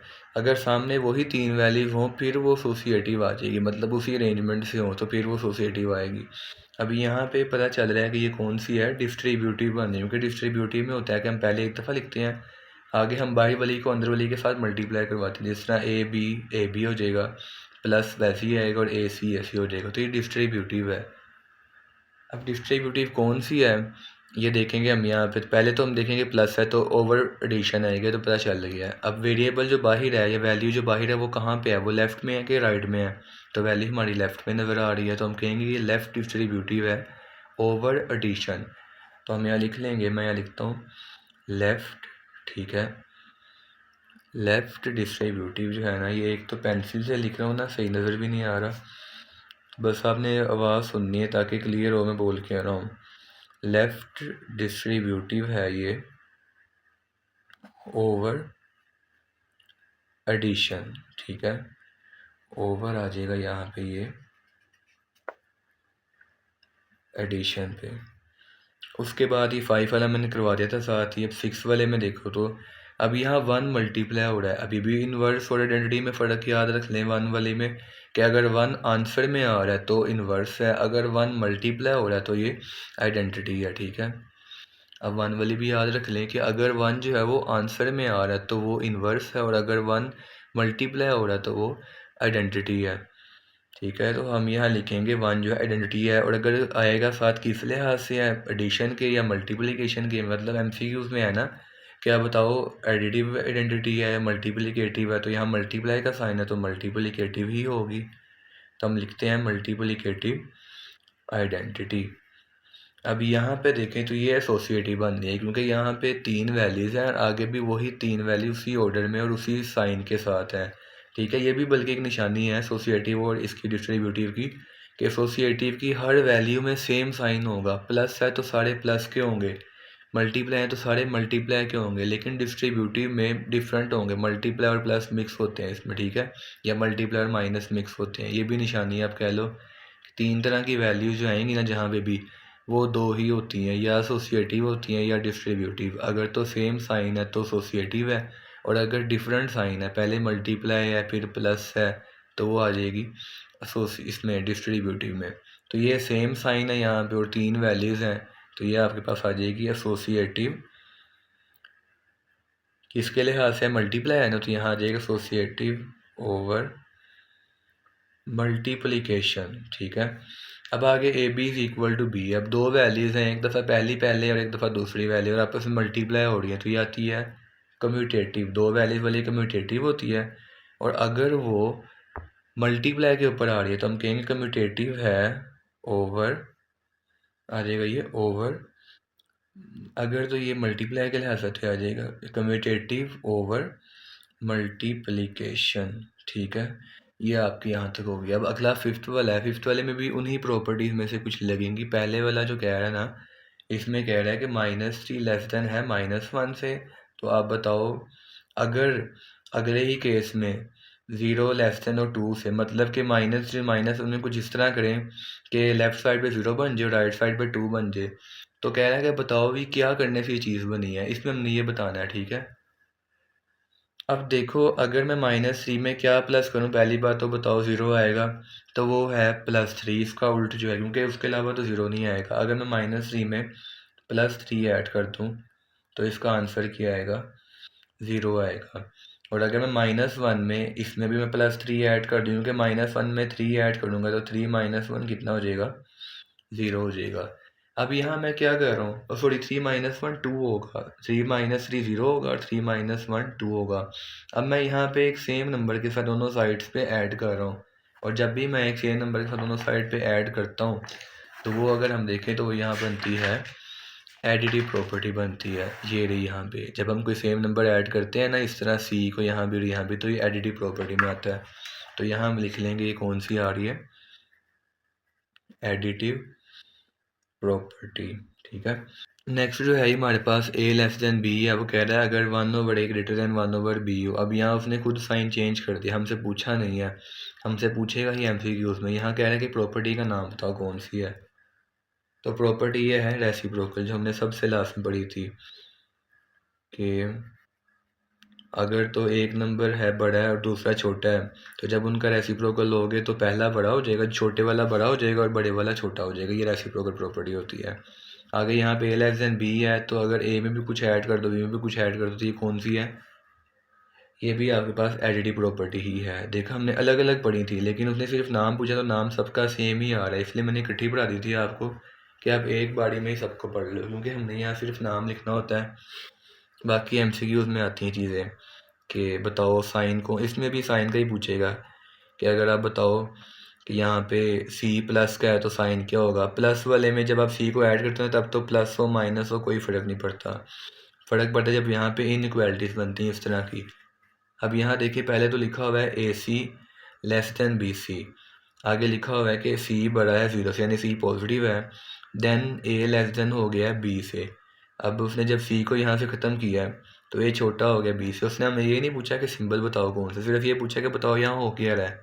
तो हमने यहाँ किया कि यहाँ देखो, तो पहले यहाँ पे C लगा हुआ था, लेकिन यहाँ पे C नहीं है, मतलब हमने यहाँ पे C को कैंसिल कर दिया है। और जहाँ हम किसी चीज़ को कैंसिल करेंगे वो कौन सी होगी? कैंसलेशन प्रॉपर्टी होगी। और अगर तो मल्टीप्लाई से कैंसिल करें तो हम यहाँ लिख देंगे कैंसलेशन, ठीक है, cancellation with respect to, short form आएगी WRT with respect to multiplication, ठीक है। अगर यहाँ प्लस होता तो विद रिस्पेक्ट टू एडिशन आता। अब ये फिर वही आ गया है, यहाँ पे हम लिखेंगे cancellation property with respect to multiplication. आपकी बुक में पीछे आंसर लिखा हुआ है मल्टीप्लिकेशन प्रॉपर्टी, मल्टीप्लिकेटिव प्रॉपर्टी, वो नहीं बनती, क्योंकि वो तब बनेगी जब पहले ये होगा और बाद में ये होगा, क्योंकि हम कुछ ना कुछ मल्टीप्लाई करेंगे ना, यहाँ तो हम कैंसिल कर रहे हैं, तो ये आपकी आ जाएगी कैंसलेशन प्रॉपर्टी। इसमें घबराना नहीं है, इसमें आंसर आएंगे और भी बड़े आंसर आएंगे बुक में जो गलत होंगे। आपका आंसर कुछ और आएगा और पीछे कुछ और होगा, इस तरह होता है और हर बार ही होता है। कैंसलेशन आएगी भी मल्टीप्लाई के ऊपर है, तो ये भी आ जाएगी कैंसलेशन ओवर मल्टीप्लिकेशन, ठीक है। अब यहाँ पे ये आखिरी आई है, कह रहे हैं कि आइदर A बड़ा हो 0 B से और A जो इक्वल हो B से, या A लेस देन हो B से। कह रहा है कि या तो A बड़ा होगा B से, या A इक्वल होगा, या A छोटा होगा। बताओ ये कौन सी प्रॉपर्टी है? ये मैंने बताया था, ये हमने सेकंड लास्ट शायद पढ़ी थी। ये यहाँ पे मैं दिखाता हूँ आपको, ये है ट्राइकोटोमी प्रॉपर्टी, कि जब भी हम दो वैल्यू से कंपैरिजन करते हैं तो या तो वो इक्वल होंगी, या बड़ी होंगी, या छोटी होंगी, तो इसको हम कह देंगे कौन सी है? ट्राइकोटोमी। ये MCQ जब होगा फिर तो ज़्यादा आसानी होगी ढूंढने में, क्योंकि मैंने बताया 3 है, तो 3 जहाँ पे आता है इसको हम ट्राई कहते हैं, मैथ की लैंग्वेज में कह लो। तो ट्राइकोटोमी प्रॉपर्टी जो है ना, जिसमें ट्राई लिखा होगा, वो आपका इसका जो है वो आंसर आ जाएगा। अगला है आपके पास क्वेश्चन है, या पहले पढ़ लेते हैं इसको। पहले कह रहे हैं कि 6 वाले में फाइंड 2 रैशनल नंबर बिटवीन 1/3 1/4, उसके बाद 3 and 4 और 3/5 और 4/5। इन दो नंबर, यानी हर सवाल में दो नंबर दिए हैं, कह रहे हैं इन दो नंबर्स के दरमियान आप यहाँ पे कोई दो रैशनल नंबर और मुझे फाइंड करके दिखाओ, ठीक है। अब दो रैशनल नंबर के दरमियान हम कितने रैशनल नंबर निकाल सकते हैं? इसका आंसर है इनफाइनाइट रैशनल नंबर, यानी कि अनलिमिटेड। इसमें पीछे भी आंसर नहीं दिया, क्योंकि जब दो नंबर के दरमियान अनलिमिटेड है, हो सकता है मैं कुछ और निकालूँ और बुक वाला कुछ और निकाले, ये पॉसिबल है। क्योंकि रैशनल नंबर बनाते हैं हम जिसमें पहले आता है 0, 0 के बाद पॉइंट वाली भी आती हैं, फिर अप टू फ़ोन चलती रहती हैं। 0 के बाद अगर मैंने 1 तक जाना है तो हो सकता है मैं 0 के बाद 0.1 भी लिख सकता हूँ, मैं 0.001 भी लिख सकता हूँ, मैं 0 पॉइंट अगर इस तरह लिखूँ 0 जितने मर्जी 0 लगा के, मैं अभी इनफाइनाइट होता है, मैं फिर भी फाइनाइट लिख रहा हूँ, 1 लिख रहा हूँ, तो मुझे 0 से 1 तक आते ही मुझे पता नहीं कितनी वैल्यूज लग जाएंगी, क्योंकि 1 के बाद ये 2 होगा, फिर जब 10 तक पहुँचेगा फिर ये वाला 0 शुरू होगा, 10 के बाद 11 12 100 पे ये 1000 10,000 लाख 10 लाख करोड़ 10 करोड़, उसके बाद यहाँ पे तुम्हारे पास 1 बिलियन, तो यानी 1 बिलियन नंबर लेने के बाद हम जाएंगे 1 तक। और अभी ये मैंने बताया लिमिटेड नंबर लिए, अगर मैं यहाँ पे अनलिमिटेड नंबर लूँ तो फिर तो हम कभी पहुँच ही नहीं पाएंगे। तो 0 से 1 तक इनफाइनाइट नंबर होते हैं, दो रैशनल नंबर के दरमियान कितने नंबर होंगे, इनफाइनाइट। ये MCQ में भी आ सकता है। उसका तरीका क्या है निकालने का, मैं अगर यहाँ आपको बताऊँ तो पहले हम जनरल एग्जांपल समझते हैं। फॉर एग्जांपल आपके पास एक नंबर है जो कि है 1 और एक नंबर है 3, ठीक है। अब इनके दरमियान में क्या आएगा, अगर रैशनल के अलावा बात करें तो इनके दरमियान 2 आता है, ठीक है। अब वो 2 तो हमें पता आता है, लेकिन अगर हम उसे किसी फॉर्मूले के जरिए निकालना हो या कोई ऐसा बंदा है जिसको पता ही नहीं है 1 और 3 के दरमियान क्या आता है, तो उसका तरीका क्या होता है कि हम दोनों नंबरों का एवरेज निकालते हैं। वो किस तरह निकालते हैं, हम 1 और 2 जो नंबर हैं, हम 1 और 3 को आपस में प्लस करते हैं और इनको हम डिवाइड कर देते हैं 2 के ऊपर, ठीक है। तो 1 + 3 कितना हो जाएगा आपके पास, 4 होगा। जब 4 को 2 पे डिवाइड करेंगे तो यहाँ पे आ जाएगा 2 × 1 = 2 और 2 × 2 = 4। आंसर आपका कितना आ गया, 2 आ गया। तो यहाँ हम इसके ज़रिए निकालेंगे कि हमारे पास मिडिल नंबर कौन सा है। तो जब भी हम दो नंबर के दरमियान एक तीसरा नंबर निकालना चाहेंगे तो हम करेंगे क्या, उन दो नंबर को प्लस करेंगे और हम उसको 2 के ऊपर डिवाइड कर देंगे। या फिर इसको ना हम इस तरह लिखते हैं ताकि हमारा काम आसान हो पाए, क्योंकि जहाँ फ्रैक्शन होगी ना इस तरह 1/2 या 3/4, वहाँ जब हम 2 को भी साथ डिवाइड कर देंगे ना तो काम और कॉम्प्लिकेटेड हो जाएगा। तो हम करेंगे क्या, हम इसको इस तरह लिखने की बजाय ना हम इस चीज़ को इस तरह लिख के ना 3/4 आगे हम 1/2 के साथ मल्टीप्लाई कर देंगे। बात वही है कि 1 के साथ मल्टीप्लाई होगा तो वही चीज़ रहेगी और यहाँ 2 के साथ डिवाइड ही हो रहा है, बस लिखने का तरीका डिफरेंट है। तो हम करेंगे क्या, हम दोनों नंबरों को प्लस करके 1/2 के साथ इसको मल्टीप्लाई कर देंगे। आंसर भी जो आपका आएगा वो उन दोनों नंबर के दरमियान तीसरा नंबर जो है वो बनता होगा। तो क्वेश्चन नंबर 6 का फर्स्ट पार्ट देखते हैं। इसमें वो कह रहे हैं कि आपने 1/3 और 1/4 के दरमियान आपने रैशनल नंबर निकालने हैं, दो निकालने हैं। तो हम देखते हैं क्वेश्चन नंबर 6 का फर्स्ट पार्ट है 1/3 एंड 1/4। पहले तो हम पहला निकालते हैं ना, हम यहाँ लिख लेते हैं, शॉर्टली लिखता हूँ मैं यहाँ पे 4 फर्स्ट नंबर, ठीक है। फर्स्ट नंबर हम किस तरह निकालेंगे, हम इन दोनों को प्लस कर देंगे 1/3 को और 1/4 को, और इनको हम मल्टीप्लाई कर देंगे 1/2 के साथ, सही है। अब यहाँ पे ये रैशनल नंबर है, इनका एलसीएम ले लेंगे। एलसीएम लेना आसान है, अगर तो नीचे वाली वैल्यूज डिफरेंट होती हैं तो इनको हम आपस में मल्टीप्लाई करवाते हैं। 4 × 3 = 12 और ऊपर क्रॉस मल्टीप्लाई हो जाएगा। ये वाला 4 इस 1 के साथ होता है और ये वाला 3 इसके साथ होता है। इधर करेंगे अगर हम 4 को इस 1 के साथ तो 4 × 1 हो जाएगा 4, और अगर 3 को इधर करेंगे तो 3 × 1 = 3, सही है। अब अगर हम 4 + 3 करते हैं तो 4 + 3 हो जाएगा 7, नीचे 12 वैसे का वैसे रहेगा। अब आगे ये दोनों नंबर 1/2 और 7/12 मल्टीप्लाई हो रहे हैं, ऊपर वाली आपस में हो रही है, नीचे वाली आपस में, क्योंकि यहाँ साइन कोई नहीं है, ठीक है। साइन कोई नहीं है, इसका मतलब यहाँ पे मल्टीप्लाई किया तो 7 × 1 = 7 हो जाएगा और 12 × 2 = 24। अब यहाँ पर देखें फ़ायदा हुआ है, 1/2 लिखने का फ़ायदा तो पता चल गया कि ऊपर 1 ऊपर मल्टीप्लाई और 2 नीचे 12 के साथ हो रहा है। हालांकि अगर हम यहाँ इस तरह लिखते, इसकी फॉर्म में लिखता हूँ, अगर मैं 7/12 होता और नीचे 2 डिवाइड हो रहा होता तो समझ ही ना आती कि 2 इसके साथ डिवाइड हो रहा है कि 2 मल्टीप्लाई हो रहा है, ठीक है। ये थोड़ा समझने वाला काम होता है, इसलिए हमने इस तरह लिख लिया, तो ये ज़्यादा बेहतर है। अब हम कह रहे हैं कि आप में दो नंबर निकालने हैं, एक तो निकल है, अब दूसरा किस तरह निकालेंगे। अब हम या तो ये जो हमने नंबर निकाला है इसको यूज़ करेंगे और साथ इन दोनों में से हम किसी एक नंबर को यूज़ करेंगे, क्योंकि जब हम इनको इसमें और इसके दरमियान में एक नंबर निकालूंगा, मैं यहाँ लिख के दिखाता हूँ आपको। अगर मैंने यहाँ 1/3 और 1/4 के दरमियान एक नंबर निकाला है 7/24, तो अगर मैं इन दोनों के ज़रिए एक नंबर निकाल दूँ इनके सेंटर में आएगा, तो वो नंबर कहाँ पे आएगा, यहाँ पे आएगा। अब ये नंबर इसके सेंटर में तो है, लेकिन ये इनके सेंटर में भी तो आ ही क्या ना खुद ब खुद, तो हमने यही तो निकालना है, हमने इनके दरमियान दो नंबर निकालने हैं। अब चाहे मैं इन दोनों के ज़रिए दूसरा नंबर निकालूँ, चाहे मैं इन दोनों के ज़रिए निकालूँ, आएगा वो 1/3 और 1/4 के सेंटर में ही आएगा, तो अपनी मर्ज़ी है।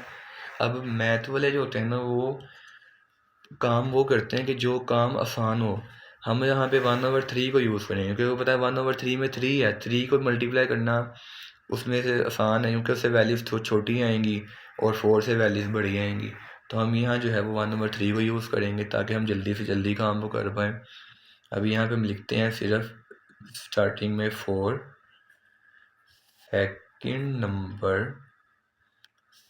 नंबर निकालने के लिए हम यहाँ पे करेंगे, हम यहाँ पे 1/3 को ले रहे हैं और जो हमारा आंसर है इसको तो हमने लेना ही लेना ना, क्योंकि इसके बगैर तो हम निकाल नहीं पाएंगे। इसके बगैर करेंगे 1/3 1/4 फिर वही आंसर आ जाएगा। इनको मल्टीप्लाई कर देंगे 1/2 के साथ। अब यहाँ एलसीएम लेते हैं, जहाँ डिफरेंट वैल्यूज़ आए वहाँ नीचे वालों को मल्टीप्लाई करवाते हैं। आसान तरीका इसको करना है, आंसर हमेशा सेम आएगा। इसमें कई बंदे एलसीएम दूसरी तरह करवाते हैं, वो लाइन लगवा के इस तरह से, उसमें भी आंसर वही बनता है, बस वो लेंथी तरीका हो जाता है। अब यहाँ पे आपने करना है कि अगर तो डिफरेंट है नीचे वालों को मल्टीप्लाई करवाएंगे। सेम वाला केस भी आएगा थर्ड क्वेश्चन में, वो भी देखेंगे। डिफरेंट वाले मल्टीप्लाई करवाओ, 24 3 आ जाएगा आपके पास, 72 बन जाएगा। और ऊपर क्रॉस मल्टीप्लाई करवाना है 24 को इसके साथ और 3 को इसके साथ। 24 1 24 हो जाएगा और 3 7 21। अब 1/2 ऐसे ही रहेगा, इसको भी हम ऐड करते हैं। 24 + 21 करें तो यहाँ पे हो जाएगा आपके पास आंसर आएगा 45 आंसर आएगा, ओवर नीचे 72 वैसे का वैसे ही। ठीक है, तो इनको अगर हम ऐड कर लें 24 + 21 तो आपके पास आंसर आ जाएगा 45, नीचे आंसर आ जाएगा 72। अब इनको हम मल्टीप्लाई कर लेते हैं। 45 को अगर हम मल्टीप्लाई करें 1 के साथ तो 45 1 आ जाएगा, इसके आगे मैं लिख रहा हूँ 45 और नीचे 72 को करेंगे 2 के साथ तो इसका आंसर आ जाएगा 2 2 4 और 2 7 14, 144 आंसर आ रहा है। अब इनको यहाँ पे कटिंग हो रही है, कटिंग हम इसकी कर लेते हैं। अगर हम इसी कटिंग कर लें तो कटिंग करने के बाद इसका यहाँ पे आंसर आएगा। पहले ना मैं आपको यहाँ पे मैनुअल कटिंग करना सिखा दूँ, यानी खुद किस तरह करनी है, और फिर कैल्सी पे भी दिखाऊंगा अगर किसी ने कैल्सी पे करनी होगी ना कटिंग। अब अगर हम यहाँ पे फिर कटिंग कर लें तो कटिंग इसकी हो रही है 3 के टेबल पे, इधर आ जाएगा 3 1 3, 4 में से 3 के इधर आ जाएगा 3 5 15। और यहाँ पे अगर हम करें तो 3 4 12, 14 में से 12 के 2 इधर आ गए, 3 8 24। फिर हो रही है 3 के टेबल पे 3 5 15 हो जाएगा।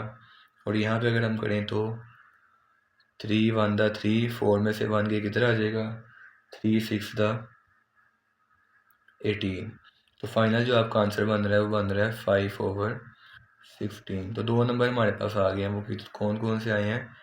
एक है हमारे पास 7/24 और दूसरा है 5/16। इनको हम यहाँ लिख लेते हैं, इसको ज़रा इरेज कर लें जो हमने यहाँ पे रेफर किया। जी, तो नेक्स्ट क्वेश्चन है question number 2, question number 6 sorry, इसका पार्ट नंबर 2 है। इसमें लिखा हुआ है कि 3 और 4 के दरमियान हमने निकालने हैं 2 रैशनल नंबर। तो तरीका इसका वही जो पहले बताया था कि हम दोनों नंबरों को आपस में ऐड करेंगे और 1/2 के साथ इसको मल्टीप्लाई कर देंगे। पहले यहाँ लिख लेते हैं जो पहले लिखा था 4 फर्स्ट नंबर। ठीक है, फर्स्ट नंबर के लिए हम यहाँ पे 3 और 4 को प्लस कर देंगे और इसको 1/2 के साथ मल्टीप्लाई कर देंगे। 3 + 4 अगर हम करें तो 3 + 4 होता है 7 और यहाँ बच गया बाकी 1/2। अब 7 क्योंकि ऊपर लिखा हुआ है, क्योंकि यहाँ फ्रैक्शन है ही नहीं, जहाँ फ्रैक्शन ना हो वो नंबर ऊपर ही काउंट होता है। तो 7 1 7, नीचे 2 वैसे का वैसे ही आ जाएगा। तो आपका पहला नंबर निकला है 7/2। अब दूसरा निकालते हैं।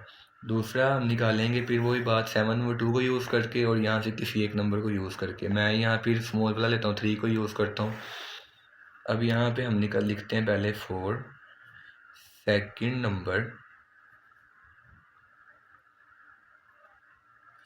नंबर के लिए हम यहाँ पे लिखते हैं, एक तो हम यहाँ पे 3 को लिख लेंगे और दूसरा हम यहाँ पे 7/2 जो हमने निकाला है अभी फर्स्ट नंबर उसको लिख लेंगे और इनको मल्टीप्लाई कर देंगे 1/2 के साथ। अब यहाँ पे हम पहले तो यहाँ पे कुछ भी नहीं है, अब नीचे इसके जहाँ कुछ भी ना हो वहाँ पे 1 होता है, तो हम इसका एलसीएम ले लेंगे। 2 1 दा, नीचे 2 आ जाएगा और ऊपर क्रॉस मल्टीप्लाई करेंगे 2 को 3 के साथ, 2 3 दा 6 और 1 को 7 के साथ करेंगे तो 1 7 दा 7, और इसको हम ब्रैकेट के बाहर लिख देंगे यहाँ पे 1/2। अब यहाँ पे 1/2 वैसे ही रहेगा, 6 + 7 करेंगे तो आपके पास आ जाएगा 13/2 वैसे का वैसे ही। मल्टीप्लाई करवाते हैं ऊपर वालों को आपस में, नीचे वालों को आपस में। 13 1 दा 13 और 2 2 दा 4, तो सेकंड नंबर आपके पास आ गया जो कि है 13/4।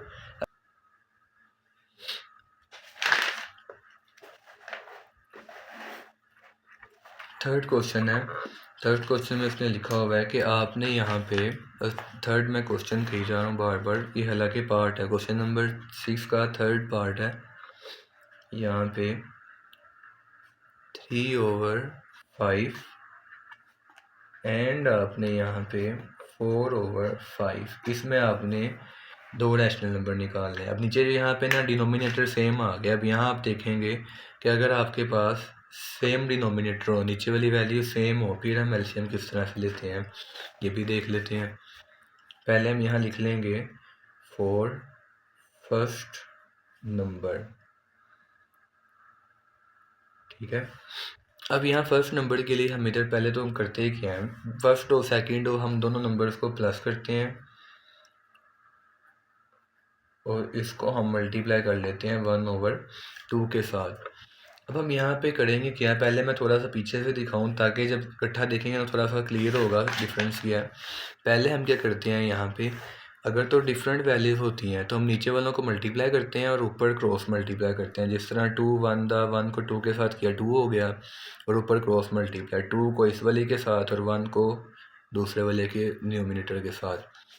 लेकिन जब आपके पास सेम वैल्यूज़ होती हैं तब हम क्या करते हैं, तब हम नीचे वाली जो वैल्यूज़ हैं जो सेम है उनको हम एक दफ़ा लिख लेते हैं और ऊपर वाली वैल्यू को भी हम ऐसे का ऐसे ही रखते हैं। जिस तरह 3 + 4 वैसे ही आपस में आ जाएगा। अगर माइनस होगा तो माइनस लगा के, वैल्यू वैसे ही ज़रा भी चेंजिंग नहीं आएगी। अब हम यहाँ पे ऐड कर लेते हैं, ऊपर वाली वैल्यू को ऐड करो, 3 + 4 7 हो जाएगा, नीचे 5 ऐसे का वैसे ही।